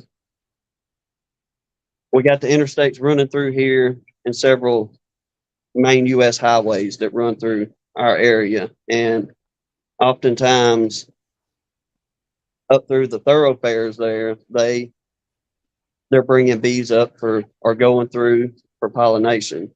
Mhm. And whenever we come into it, can we hear you now, Philip? Yeah, I could you hear me before? I couldn't hear you. Yeah, we Yeah, can hear we you heard before, but you golden now, brother. Yeah. All right, cool. Um, just from our experience coming in, never fooling with bees before, take your time with it. From what we learned, definitely, you can get you some honey, sell you some honey, grow your yard, all that kind of stuff. I wasn't trying to making a profit or anything off your bees. Just simply saying, don't come in at a beginner's level from what I've learned and expect to be at a commercial level in 6 months. And unless you got the money to do it, now you got the money to do all that, hey, get it. Yeah. But Oh yeah. it can be trying. Like, this is our 5th year, and the last 4 years were wonderful. We got honey, and if I hadn't have given 90% of it away to folks, which that's on me, but we could have probably made us a good little chunk of pocket change, if you will, set back. And I realize that now.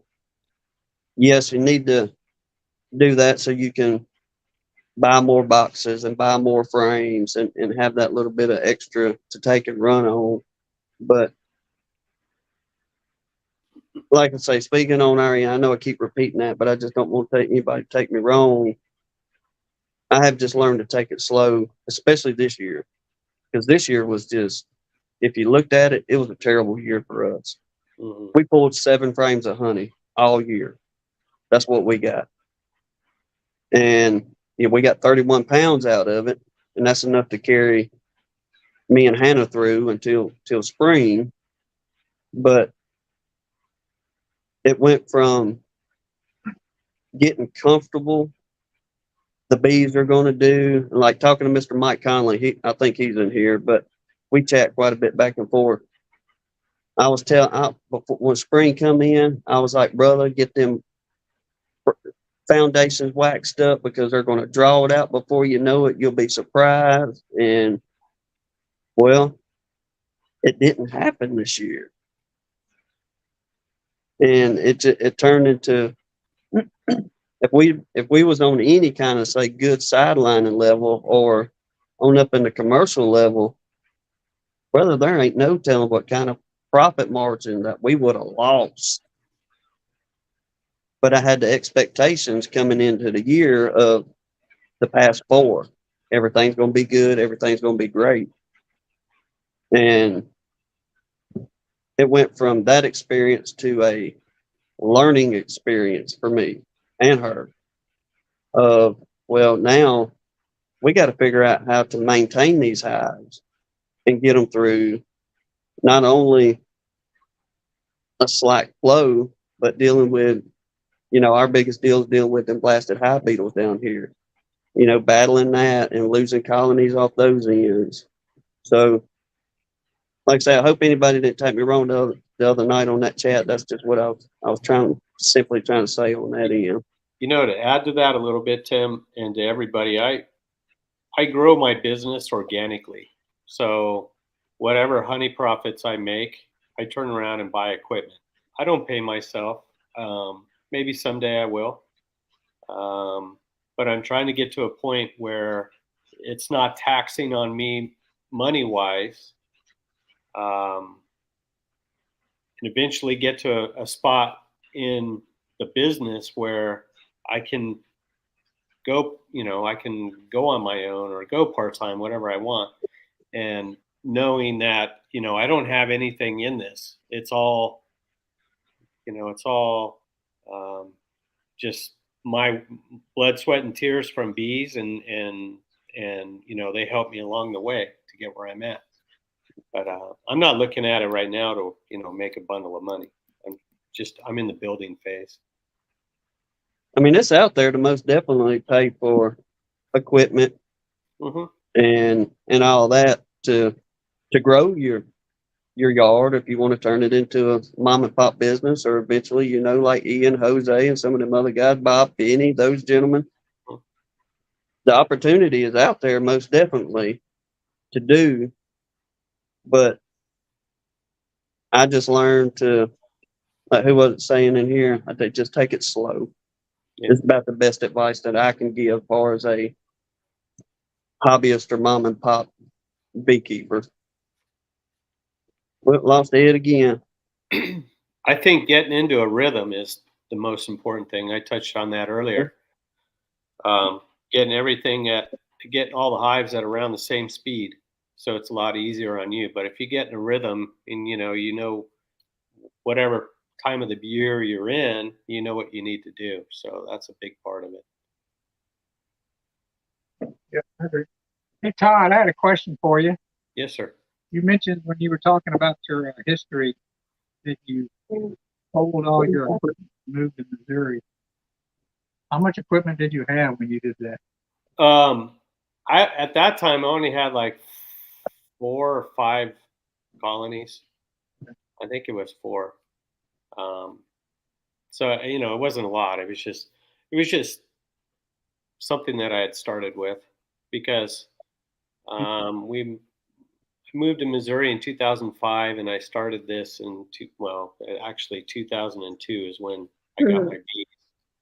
So I had them for 3 years. Okay. And I think you might have said it, but I missed it. Did you say you did bees in Missouri too? Yes. Yeah. So you had to sell them again, right? Yeah, I had to start from scratch and do it all over again, and then I sold them again when I moved back. I haven't talked to that gentleman in quite a while, but he had grown those colonies into 10, I think, where it was at. So yeah, I didn't want to leave them, but I had to. I can't see anything in the chat, Lee. So if anybody says anything that I need to know, let me know, because I'm on the phone. I can't see the chat. We'll put it up there if somebody says something to you. Okay. Matter of fact, on the way out to Missouri, I drove out there, and I took 2 dogs, 12 hermit crabs, and a couple 12 fish. hermit crabs? Yeah, my daughters wanted hermit crabs, and so they had them, and just. I had one as a kid, and my mom went in my bedroom one day, and both of them were gone, and she never let me try again, ever. So when you brought those hermit crabs back to California, they let you back in? Oh no, they didn't make it too much longer. Didn't they? Hermit crabs, sir. You can't bring hermit crabs in, sir. But I brought them out of California. But I did do a Dr. Doolittle trip on the way back.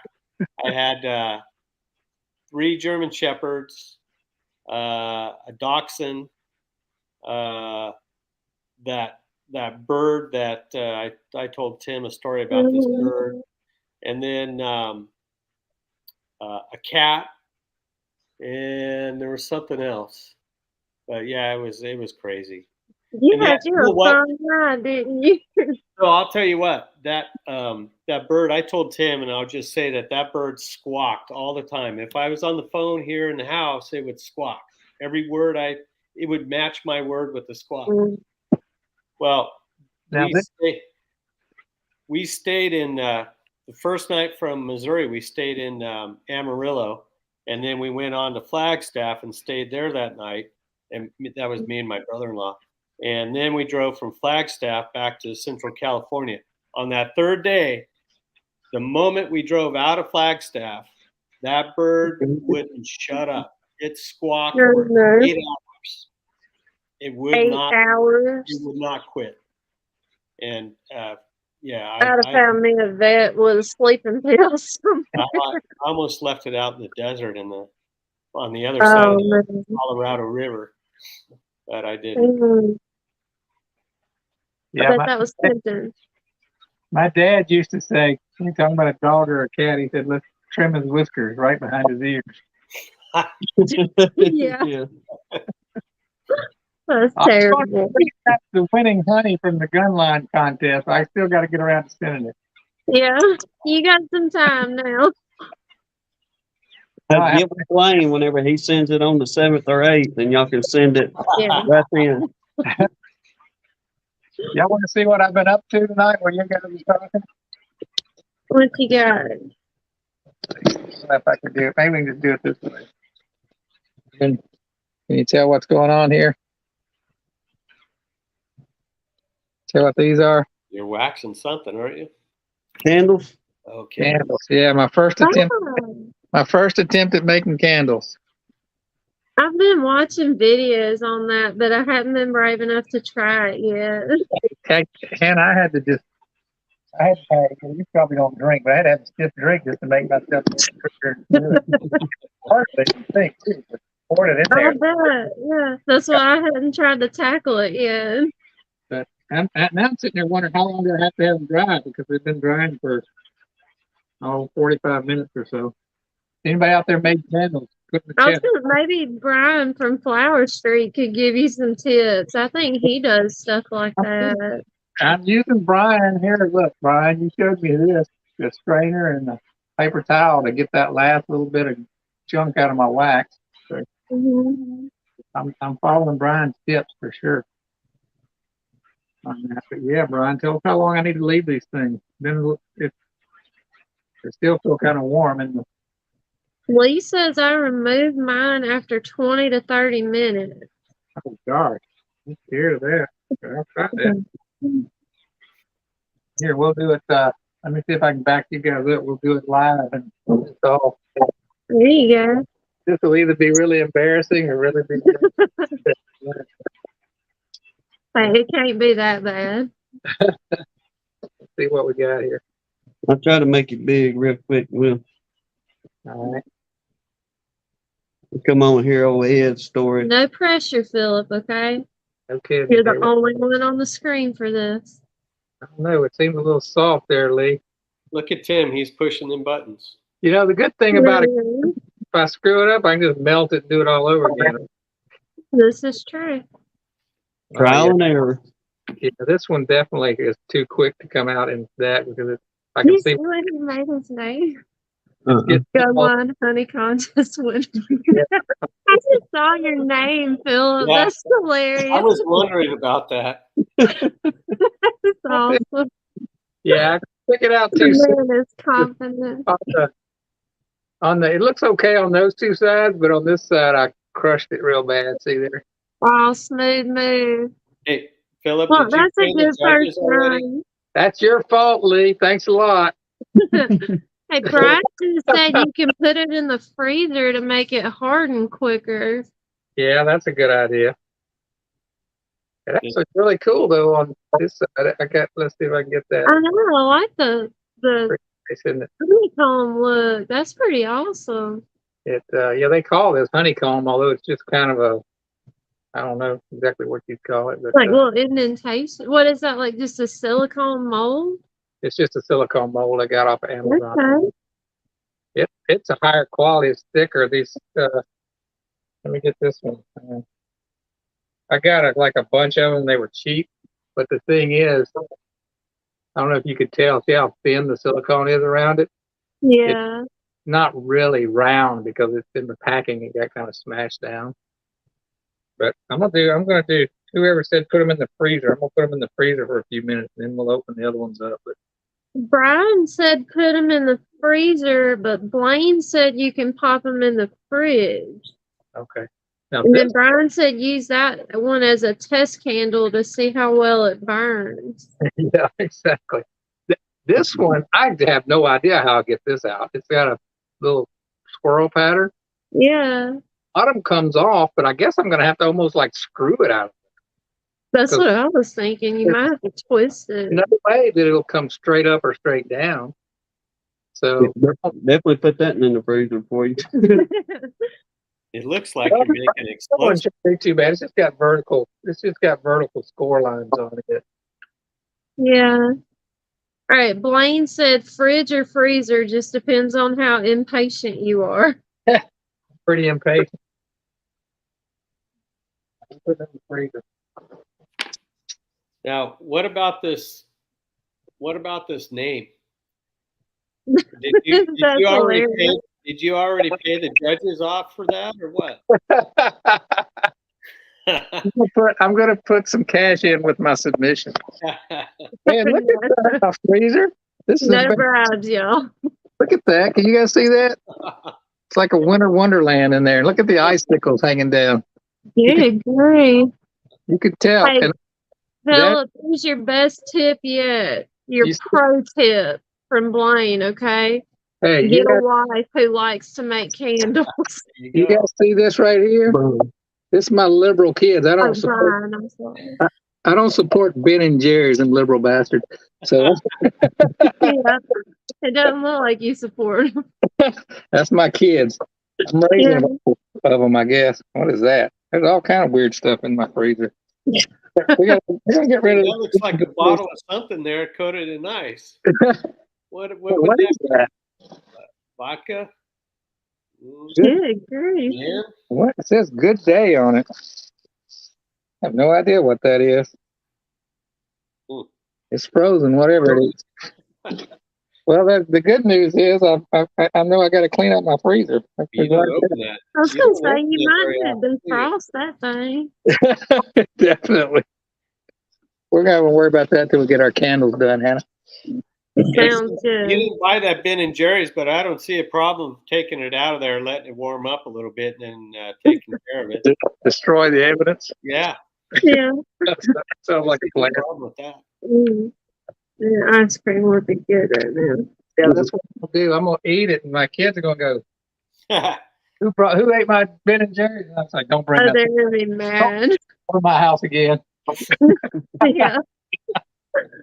You're gonna have to get you an ice cream maker. Yeah. Ew, no Jaeger. Yeah. No, that's nasty.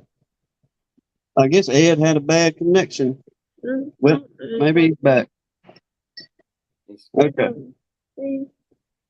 Try this again. All right. All right, Ed. Try it again. I had to turn my phone on, off, and then back on again for it to start working on it. Can't hear you, Ed. Are you here? I can't hear him at all now. No. I don't know what's going on. Hey, but it may be if you're working off your phone. I know a lot of us been having blasted cell phone problems with whatever they doing with these towers and junk. So that may be what you experiencing too. Some of the same problem.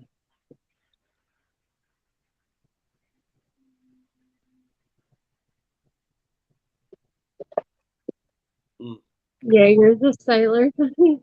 Maybe so. It just tastes like cough syrup to me.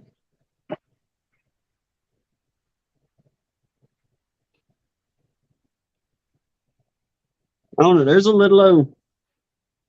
If you pulled up to these folks' place, you would think there ain't no way they sell what they sell here because it just looks like you pulling up to somebody's house. Mm. But they got them a little dairy farm, and it's right over there across the state line. And But I mean, literally, you pull up in their own personal driveway and drive past their house to the dairy barn in the back that they built a little cooler room in and stuck some fridges in there, and they sell their ice cream. but buddy, you talk about some of the best ice cream you ever eaten in your life. I mean, that is some good ice cream, My word, yeah. and it's off an old country road. You would never find this place if you didn't know where they were. It ain't on no main highway, anything like that. But if you're ever down passing through, if you're on Highway 98 coming through Mississippi into Alabama, look up for the Havens Dairy, and y'all swing in. Take the country road to it, and y'all go Yeah, get it's you a some nice ice cream. We do, like, literally, we take an ice chest with us when we go over there because we're bringing some ice cream home. Uh, I wonder if we traded them some honey. Blaine said I'd make that trip just to try the ice cream. Hey, but it is worth it. It's unbelievable Uh, ice cream. I know James McNally stopped in that place. Did you see what Blaine said before that? I wasn't gonna say it out loud, but I guess that's one Philip needs to know since they're Yeah. talking Yeah, about you him. can read that, Philip. It's Are you second to reading last them? comment. Can you read them, Philip? There you go. There you go. Put it up. Blaine, it's probably pretty fun. Oh, it is. It is. Yes, it is. We just want to make sure it isn't full. Along with your Ben and Jerry's ice cream. Please don't tell us you playing dress up. That's fine. That's fine. I like that, Blaine. You know, the best ice cream I ever had was when I was in college. Louisiana Tech had their own dairy, and they made Ooh. all the different flavors of ice cream and put them in the Mhm. cafeteria. And that was the best that I've ever, before or after. Mhm. Yeah, Yeah. these people, they've got like 75 flavors or 80 flavors of homemade ice cream. Not that many. They probably had 10, 15, but yeah, it was. Mm. Oh, you can get butter from them. You can get cream. You can get your grass-fed steaks from there.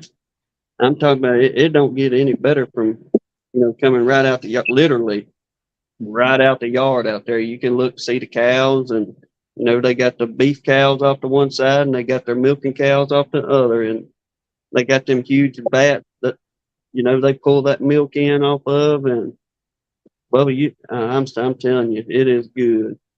It is, especially if they're on dairy. I bet it is good. That's what the college had was. And man, they had some black cherry ice cream that was amazing. I'm not Yeah, even. Fresno State's got its own dairy, and they make the best root beer ice cream I've ever had. That's Ooh, that sounds good. Root beer ice cream, Mhm. that'd be good. Like, I could kill a root beer float coming up. Me and my dad. There's a dairy not far from here that it's called Superior Dairy in Hanford, California. And if you order a sundae, they will give you they'll give you 2 softball sized scoops in this big. Oh my Yeah. god, Yeah. It's enough. that's nice. Yeah. Sounds like what you need to do is get some of that hemp infused honey, eat it first, then go to the ice cream shop. Yeah. Yeah. I'll tell you what though, the dessert I discovered about a month ago is the best yet. That's you put a can or a tub of Cool Whip in the freezer for a day or so, and then you scoop a couple scoops out, and then you drizzle your honey over it. Now, honey doesn't freeze, but it gets more solid, and Mhm. it is really good. It really is. Hey, that's what we need to do whenever we have a good next year, Lord willing, we have us a good little flow. Go over there and tell them folks, say, hey, I'll hook you up with a gallon of honey. You hook us up with a gallon or so of that whatever ice cream. We'll make a trade. I They'd can't say everybody. be stupid not to make that trade. I can sell a gallon of honey for $100. Mhm. Hey, I forget how much a gallon of ice cream. I mean, it's a little more pricier than what you would get in a store on ice cream, but It's like, yeah, I mean, it's about $8 for like a half gallon But cup it's of worth it. it. That's not It terrible. is. Oh my gosh, it's Oh, yeah. worth it. Yeah, I mean the Bluebell here is running $8 or $9 a gallon. I think. Yeah, but then it's like I'm not even interested in Bluebell anymore. No, oh, no, you'll Dairy do it. ice cream. You'll do the same thing with that stuff like you did in your freezer there. Chunk that in the refrigerator, garbage, Keep going. and you'll be pulling on that stuff. It's just, I don't know, it's good. All right. I'm gonna see if those candles are ready now. It's been Oh, 30 yeah, I seconds. forgot about the candles. I looked today at, I guess, one of them lip balm get ups to where you can stick so many of them little tubes in there and pour your wax in, or make you a chapstick or lip balm out of them. Yep. So I think we're going to try to piddle with that a little bit. Yeah, I made some for the market and they sold very well. I sold I sold them for $4 a piece. I think I sold 10 of them. That's not bad. Yeah, I'm on my own label. Here they are right here. Mhm. One of them has peppermint oil in it. And the other one is just all natural. Seems like the natural outsold the peppermint. Hmm. Did you get one of them little tube holders, Philip? No, here, let me show you what I did. I took an old board and drilled holes in it. Ah, But I mean, pretty genius. those little tools that hold it, make sure that they fit the tube you get, because the second round of tubes I bought were bigger than the first one. But those little things you buy, you can flood those and it'll go all down because it sits at the top of them. These just, let me see if I can grab well, here. With these, they don't even, I mean, they just stand like that right there. Yeah. My first ones were narrower.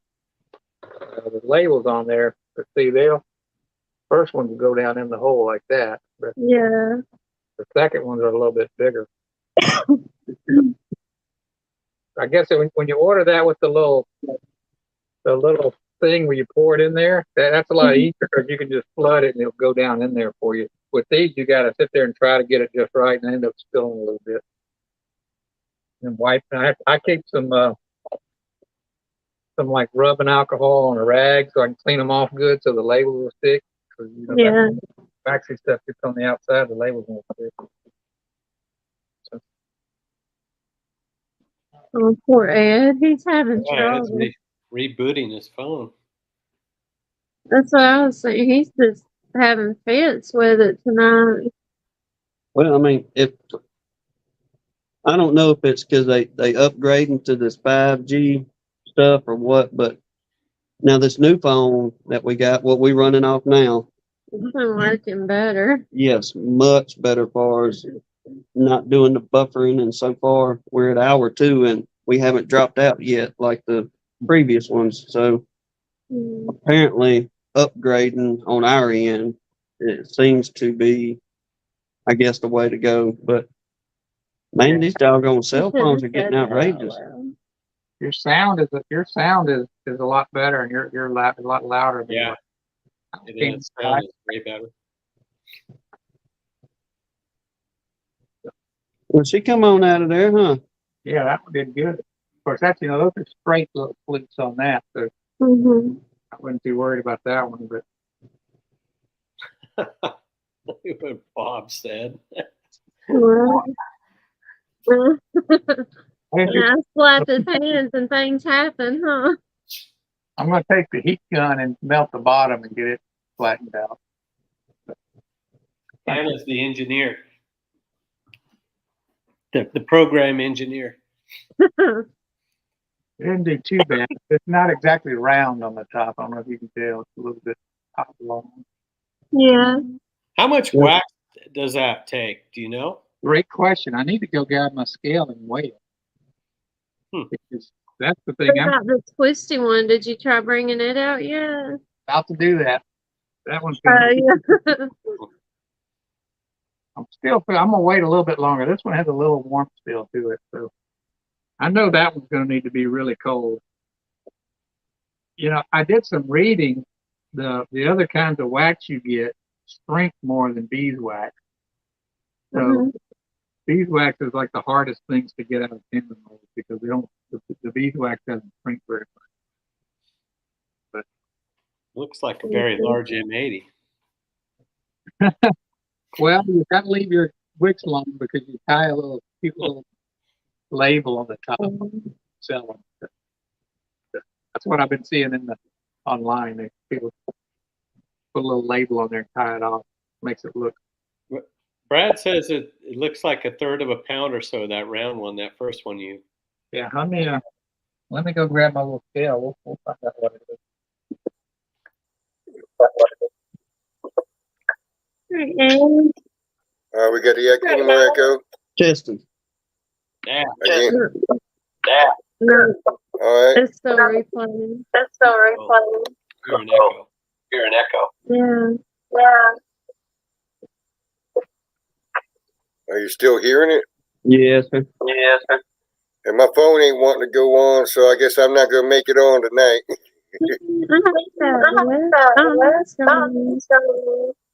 Well, I tell you what, Ed, before we lose anything like that, tell folks what the video you got going on so they can watch it. Yeah, the video's about where I went out to go extract, try to do a cheaper way of extracting. Put up a little tent in the backyard that had screen siding on it. Pop-up storm came up and out of nowhere and took out everything. Took out my extractor. Took out the 60 pounds of honey that I had extracted. So that's what the video is about.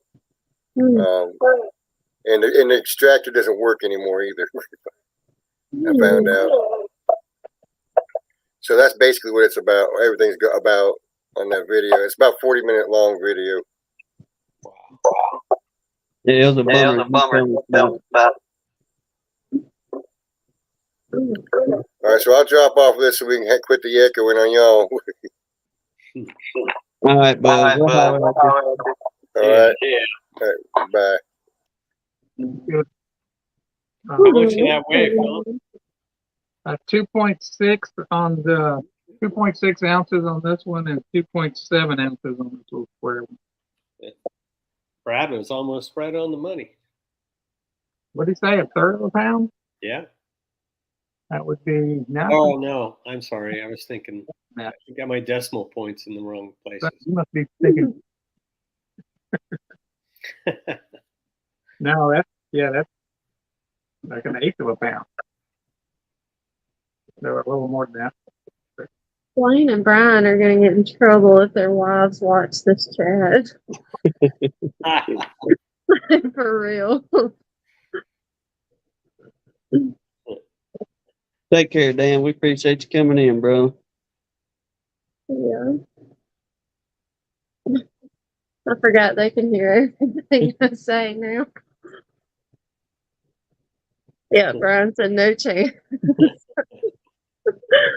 Smart man, Brian. Smart man.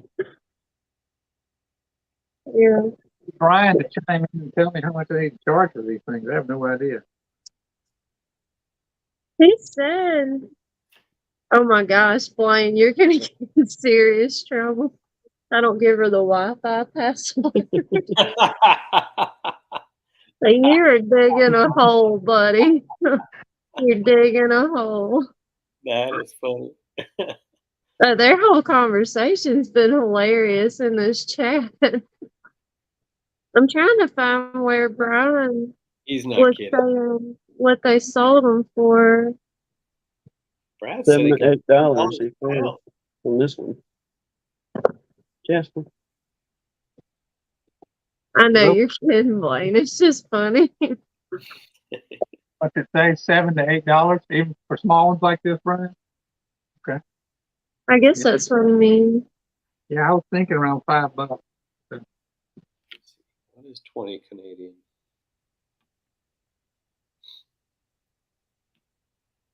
How much? That's still a lot. If it's yeah, it's still like $35 per pound. So that's pretty good. Pretty good if you can turn your wax into that. Yeah. Yeah, So Brad gets, that can't be right. What's that? Brad says he gets $20 Canadian, which is 14.86 US Or what?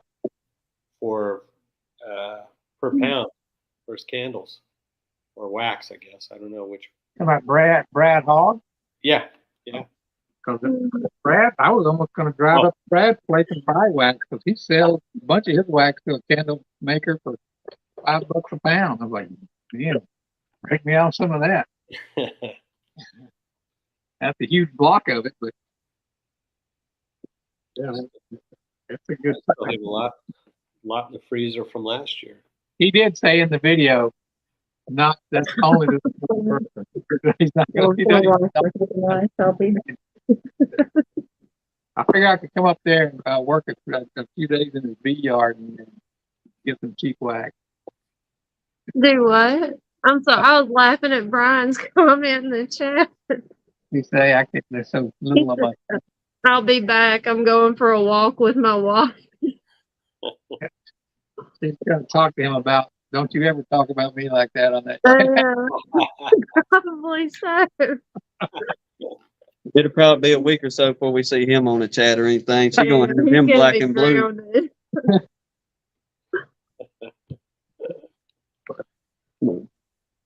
There you go. Brad said, "You want some of my wax?"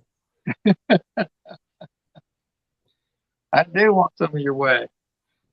I'm going to run out. I only have about 10 pounds of it.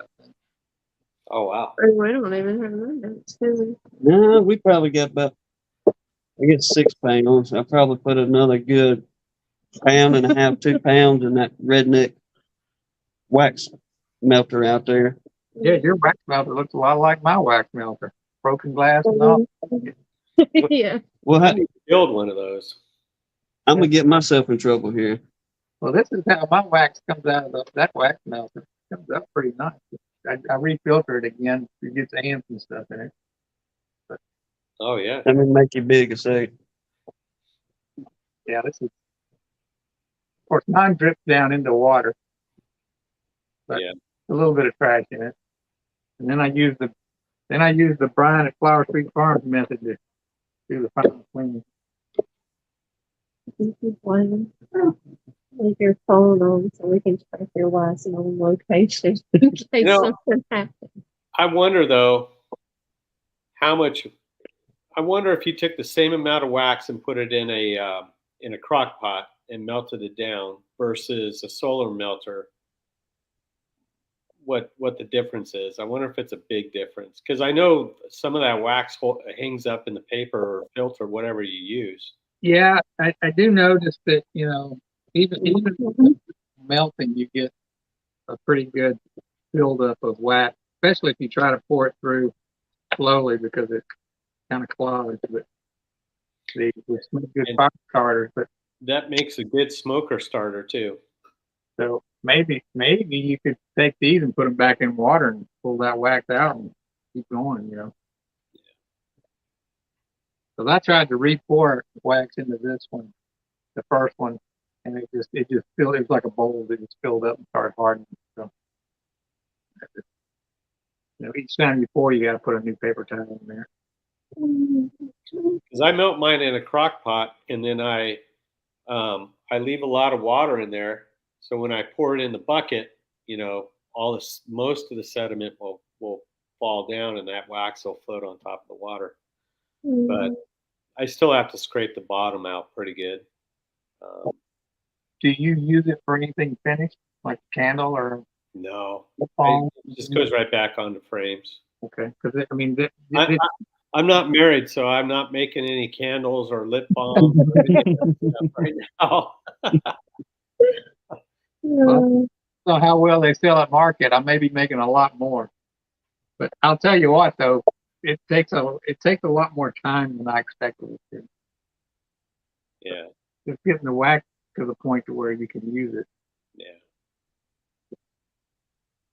Now, usually, we don't do the crock pot. I got an old one of those burners that you can do well, we would do like a crawfish boil or something in.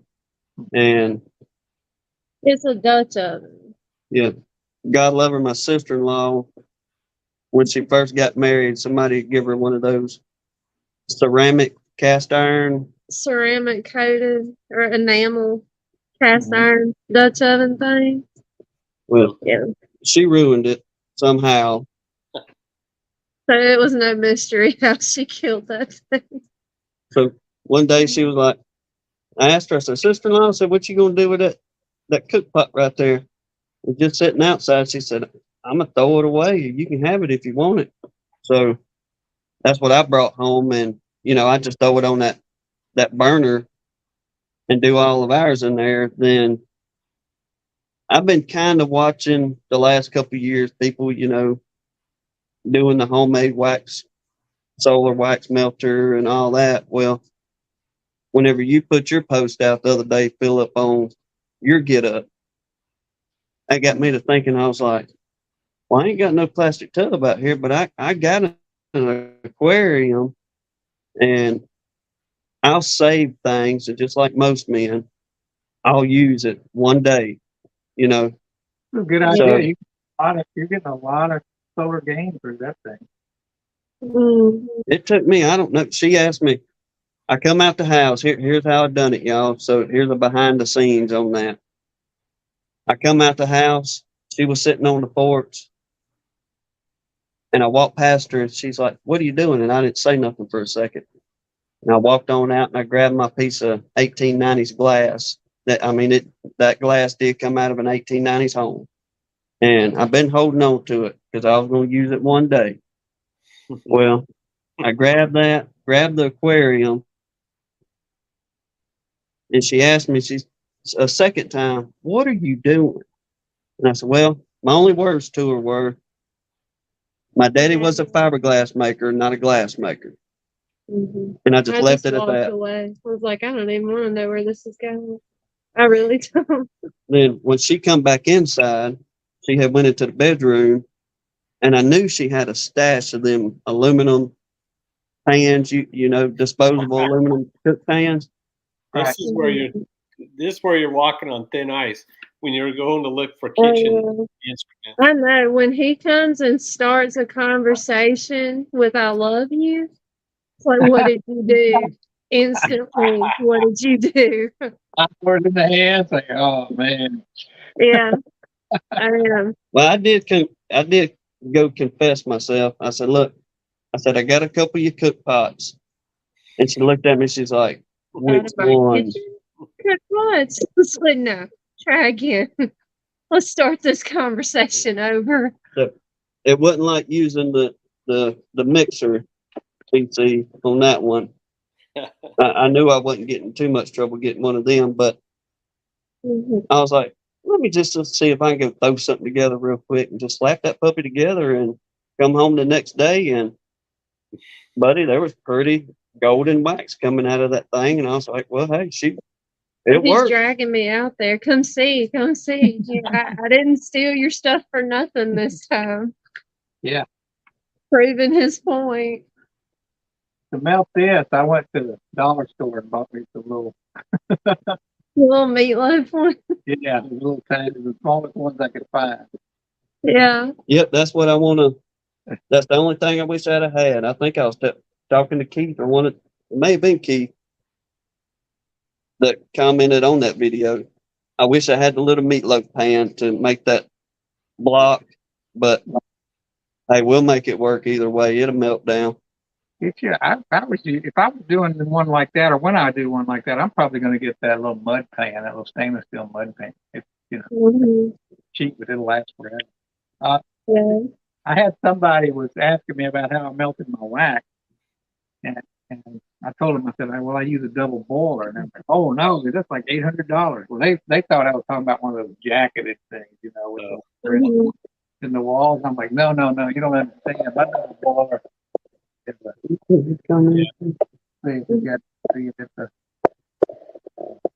Yeah. it's a hot plate with a pot of water and a coffee can. That's all you need. Yeah. Oh, yeah. Double boiler. That's our kind of double boiler. What do you It works. want? Hey, it works. Save that money if you can. Hey, I'm gonna spend $800. It's gonna be on something else. Like well, it'd still be one of those. I got a jacket one. It'd be for bottom filling for sure. But I'm not even gonna do that yet. I am thinking about buying those one drip things that Hilco's selling for. They started out selling for 75, but so many people ordered them. I think they're up to like 85 or 90 now. You could go on to Amazon and buy 2 of them for $129, and they're steel. They're the regular ones that you could get out of data. Really? Yes, sir. I go check that out. But I want to get like 3 because I'm probably going to put them on a 5-gallon bucket. But Mm-hmm. that's what takes me the longest when I'm bottling is waiting on that. And I think they're 1.5 inches. Bob looked it up one night. I think they're 1.5 inches. But yeah, they're on Amazon. I think if you just type in honey dripless valve, it'll come up. Now, the ones that I've been finding were like a Yeah. Sometimes you can have big things. Matter of fact, I'll look right now. All right, I'm gonna try this last candle. This one's making me nervous. Is that the swirly one? Oh my gosh, Keith. You gonna hurt Lee's feelings. Cold. Cold bottom. He says you know who favors you, Lee. It is kind of loose in there. It is. Maybe it won't mess up. Check this out. It is Oh, awesome. out. That worked better than I thought it was going to. Easy. Wow. Now I did, That's pretty cool. just so everybody knows, I did use mold release. I bought off Amazon. And there's so many different kinds of this. It's really confusing. Yeah. Yeah. No, we kind of tinkered around. Like she was wanting to do the lip balms and watching Mr. Ed, Jeff Horchow, and they do them lotion bars. I think it is that he does. But we kind of got to looking, which we didn't have the extra money at the time, but buying the, what was it, cocoa butter or whatever that stuff is. Yeah, it's just a lot of ingredients for the lotion. The videos I looked at, like cocoa butter and shea butter, different things you had to buy. Well, Raw form.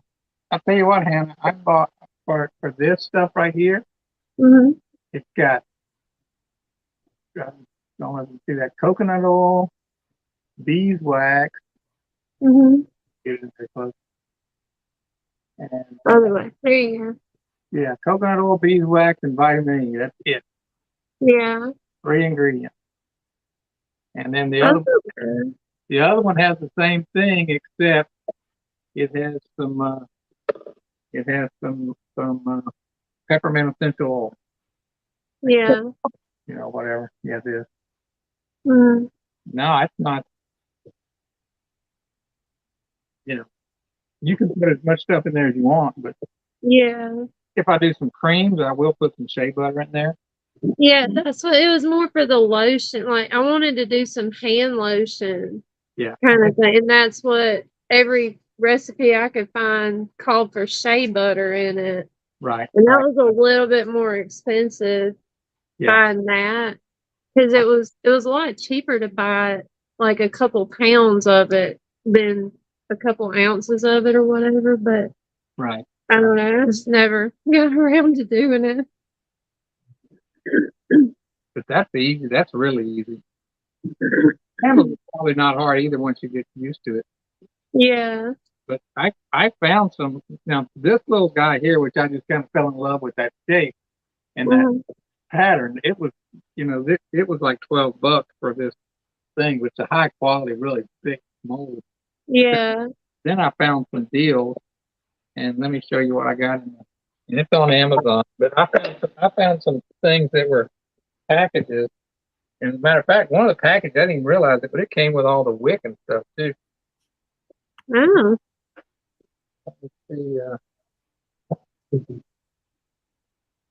Well, Todd, has that got you in the interest of making some candles and stuff now? No, He said, no. pass on that, huh? I'll pass. I'm trying to find those stainless steel dripless valves. Oh, here we go. So yeah, 2 pieces, 129. I typed in Honeygate valve dripless, and then scrolled down a little bit, and that was it. On Amazon, of course. You can find everything on Amazon just about. Just about. so with that, with the one I made this candle with, Mm-hmm. which is this mold, the silicone molds. There's like an octagonal with it's got looks like little bumps all over it, and then That one's pretty cool, though. there's another one that's got like inverted type bumps. All these came in one package, and I know it wasn't more than $12-15, but I got all Yeah. I got five different candle molds for like I don't know $15 or so. I don't know if this is the one that came with the wicks, or if it was the one that has these plastic molds, which is there's a square one, Yeah. one we just made, and then there's one. This one came with 3 molds. There's this one. This next one's a really big one. It's they call it like a geometric tower or something. I haven't even taken it out of the package yet. Oh, that is a big one. Oh wow. That's pretty cool. It makes that shape. Yeah. But yeah, you can find it. And then if anybody on there makes candles, they sent me this kind of a squishy foamy stuff. I have no idea what to do with it. There's no instructions in anything with anything anymore. You have to go find YouTube videos. It's like a little, I don't know what that is. Like marshmallowy kind of stuff. It looks like it. Maybe it's a snack. What is that? Maybe it's a snack while you're making candles. Maybe where the wax would leak out or something. I don't know much of it. But yeah, I got So, all kinds of do you just buy like essential oils for a smell for them, or? Well, I'm just going to do regular beeswax and not worry about a smell. Okay. You can put the essential oils in there. Yeah. I like beeswax. It smells pretty good to me. It does, I know. I miss going down there so bad. What up here, beeswax is a much cleaner burning anyway. Yeah. Instead of having like paraffin wax, anything like that. So anybody with breathing issues, like myself, I can't take real heavy aroma with my lungs. And That's why I wanted to make some candles that wouldn't flare him up so bad. Yeah. I think a lot of churches will only use 100% beeswax candles because they burn so clean and white. The flame. I do have some work to do on the bottoms of these. If Brian come back from his walk, he can give me some tips on how to smooth up. If he makes it That's back what I'm from gonna his say. Yeah. walk. Oh, Keith Larimore made a joke about the man needs that Life 360 app so somebody can get a last known location on him if he don't come back from that walk. So, yeah, we joke with Brian. He used to come on the Bob show a lot. But he needs to do like workshops, Zoom workshops on all that stuff. Do you say he used to or he needs to? He needs to. Oh, yeah, it would be cool. Well, apparently his wife needs to, not him. Yeah, whoever. He sounds like the brains behind it, but maybe I give him more credit than he deserves. I don't know. All of his pro tips were get a wife that likes to do this or get a wife that likes to do that. I thought I could get my daughter. I thought I'd get Sophie involved. And Mhm. she's at the movie with a friend. I'm like, oh, I thought you'd stay here and help me make candles. And she's like, well, I'll look at them when I get back. And I'm like, yeah, That's pretty good. Hey, you got some kind of commitment. I'm gonna She's gonna check them out for you. I'm gonna show her this. I'm gonna let Lee off the hook, and I'm gonna blame her because this is what ruined this candle. Yeah, Left it alone. I think this one's gonna be fine when I make a new one and put it in the freezer. yeah. You probably just didn't let it cool enough. Yeah, as soon as I pulled it back, I saw I smashed it. Yeah, I was more careful. It came out like that. I'm with you. That I think you'll sell those. Like that. That's a really cool design for a candle. I considered just making this one, but I may order some more of those forms but I don't know. Now that I've got all these other ones, the main reason I bought the other ones is because I needed to get $25 to get free shipping because I had to buy this stuff. Yeah. Oh Oh my gosh. Mr. Mark comment.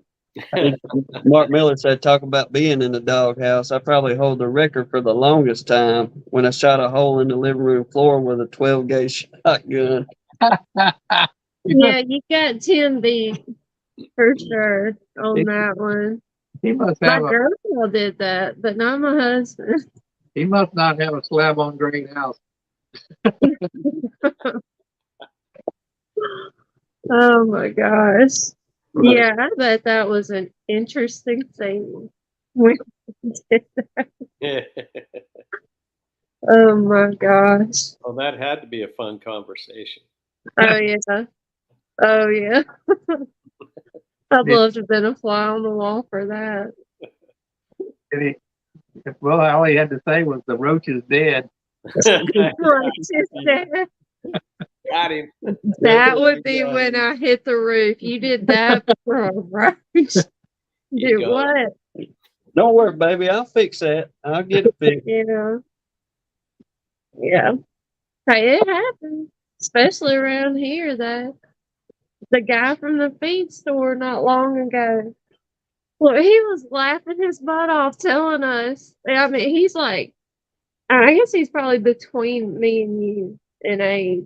He's maybe early mid-30s, somewhere in there. But literally, he was doubled over laughing, telling us about he scared the daylights out of his poor wife because she woke up to him in his underwear and boots, blowing holes in the floor of the house they're remodeling at 2 in the morning because a possum came in or one of the rooms. He didn't put the floor back in. And apparently it came through overnight and, woke him up and he don't know what's going on. So he just starts shooting. I was like, Blake, man, you're going to be divorced before your first anniversary doing that. Like, it never ceases to amaze me what men can accomplish. And we do a lot. Oh, yeah. You really, truly do. But the best thing, you can't wait to tell that story. Let me tell y'all what I done last night. Oh, yeah, he was proud of himself. Like, he got that possum. So, oh, man. Brad, was it Brad that was guessing the weight? He's redeemed. This one is 4 ounces. There we go. Ah, good job, Brad. Okay, Brian survived as well. Are you Oh hobbling? my gosh, Mr. Moore. All I could do was say sorry. Oh no. Dude, that's 2 long years. Holy cow, that's a prison sentence right there. Oh my god. Hey, Oh, that's hilarious. Welcome to the South. For real. This has been the most eventful chat we've had in a while. Everybody dropping out. Most Yeah. everybody, them 33 left in here, got to be some kind of redneck of some sort. Hang out with this one. Even Jasper's give up on us. He's sound asleep. Take care, Mr. Larry. Appreciate you coming in, brother. I've got to test it out a little more, but I made a redneck honey straw machine, and I took an 1980 hair iron, back in Pearl the curling iron, yeah. And I made it to a block of wood. You stick the straws in it and clamp down and seals them off, and then you fill them up and flip them around and seal off the other end. It wouldn't do for y'all to get together. When I first got into bees, and I took it before I even had any honey, I just melted one end and melted the other, and it held air. So I figure it works good. Yeah. Maybe I'll reveal that on Gunline Bees program. Yeah. What's them posts people put on them social media? Follow me for more advice or whatever it is. Yeah, for more pro tips. Hey, you know what a Well, good no. practical joke is? And I saw it today, and I wish I had thought of this years ago. Uh-oh. Get I a- don't know if I want Tim to hear this. get a balloon, one that blows up a big, decent size. You stretch out the opening of the balloon, and then you put it over a buddy's tailpipe, and you cut part of that balloon off near the bottom. And when he starts it up, boy, it makes a racket. Okay. Like a whoopee cushion. Oh my I can't God. wait to try it. Can't wait. I might do it on my neighbor's car out in the driveway. I might go out there tonight and do it. I can't wait. Video that, put it on your There channel. you go. That'll be your He'll know. first million view video. He'll know exactly who did that. Yeah. Oh, man. I have to try that one. I mean, we've done the zip ties on the drive shaft and things like that, but I haven't tried the.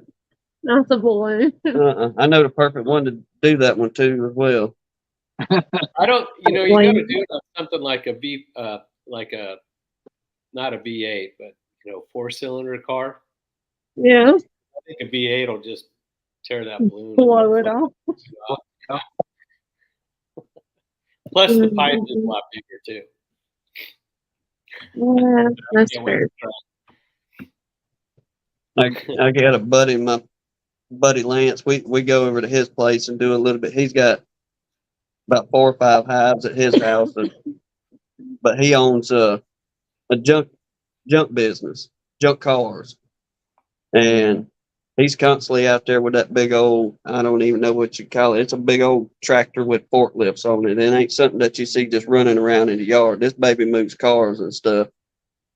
And the last couple of times I went over there, he's taking them junk cars and he's moving them and slinging them. Well, somehow I've been able to sneak up on him. And I'll go up beside that door on that tractor and I'll just slap that door on that tractor. Well, it scares the mess out of him. Well, last time we was in the bees at his house, it got me back. I was bent over, pulling one of them supers off, and we was doing an inspection on his bees. And I wasn't paying him no attention. I pulled that super up, and all of a sudden he goosed me. And buddy, you talk about moves, son. It took him like 10 minutes to get his perfect shot. He was watching for that because he hit me on the arm, whispering to me, "Watch this," like 4 different times before he finally was able to get him. But he did get him good. It was funny. About like that sheriff's deputy got you that night. Ooh, Lord, yeah. I'll tell y'all about this one real quick. But when we were still on the fire department, we'll get back to bees somewhere in here, y'all. Somewhere. But This was priceless. Like if I'd have had it on video, I almost tried to get in touch with that sergeant to see if he had a body cam going and had this crap on video. we had a Cat 2 hurricane come in, and we was on duty on the fire department, but we was at home, and it was volunteer, so we're probably a mile and a half from the station. Well, full blown. We in the middle of the hurricane. The pager goes off. Power lines down. Well, So- there wasn't a real pager anymore at this point. The cell phone went off.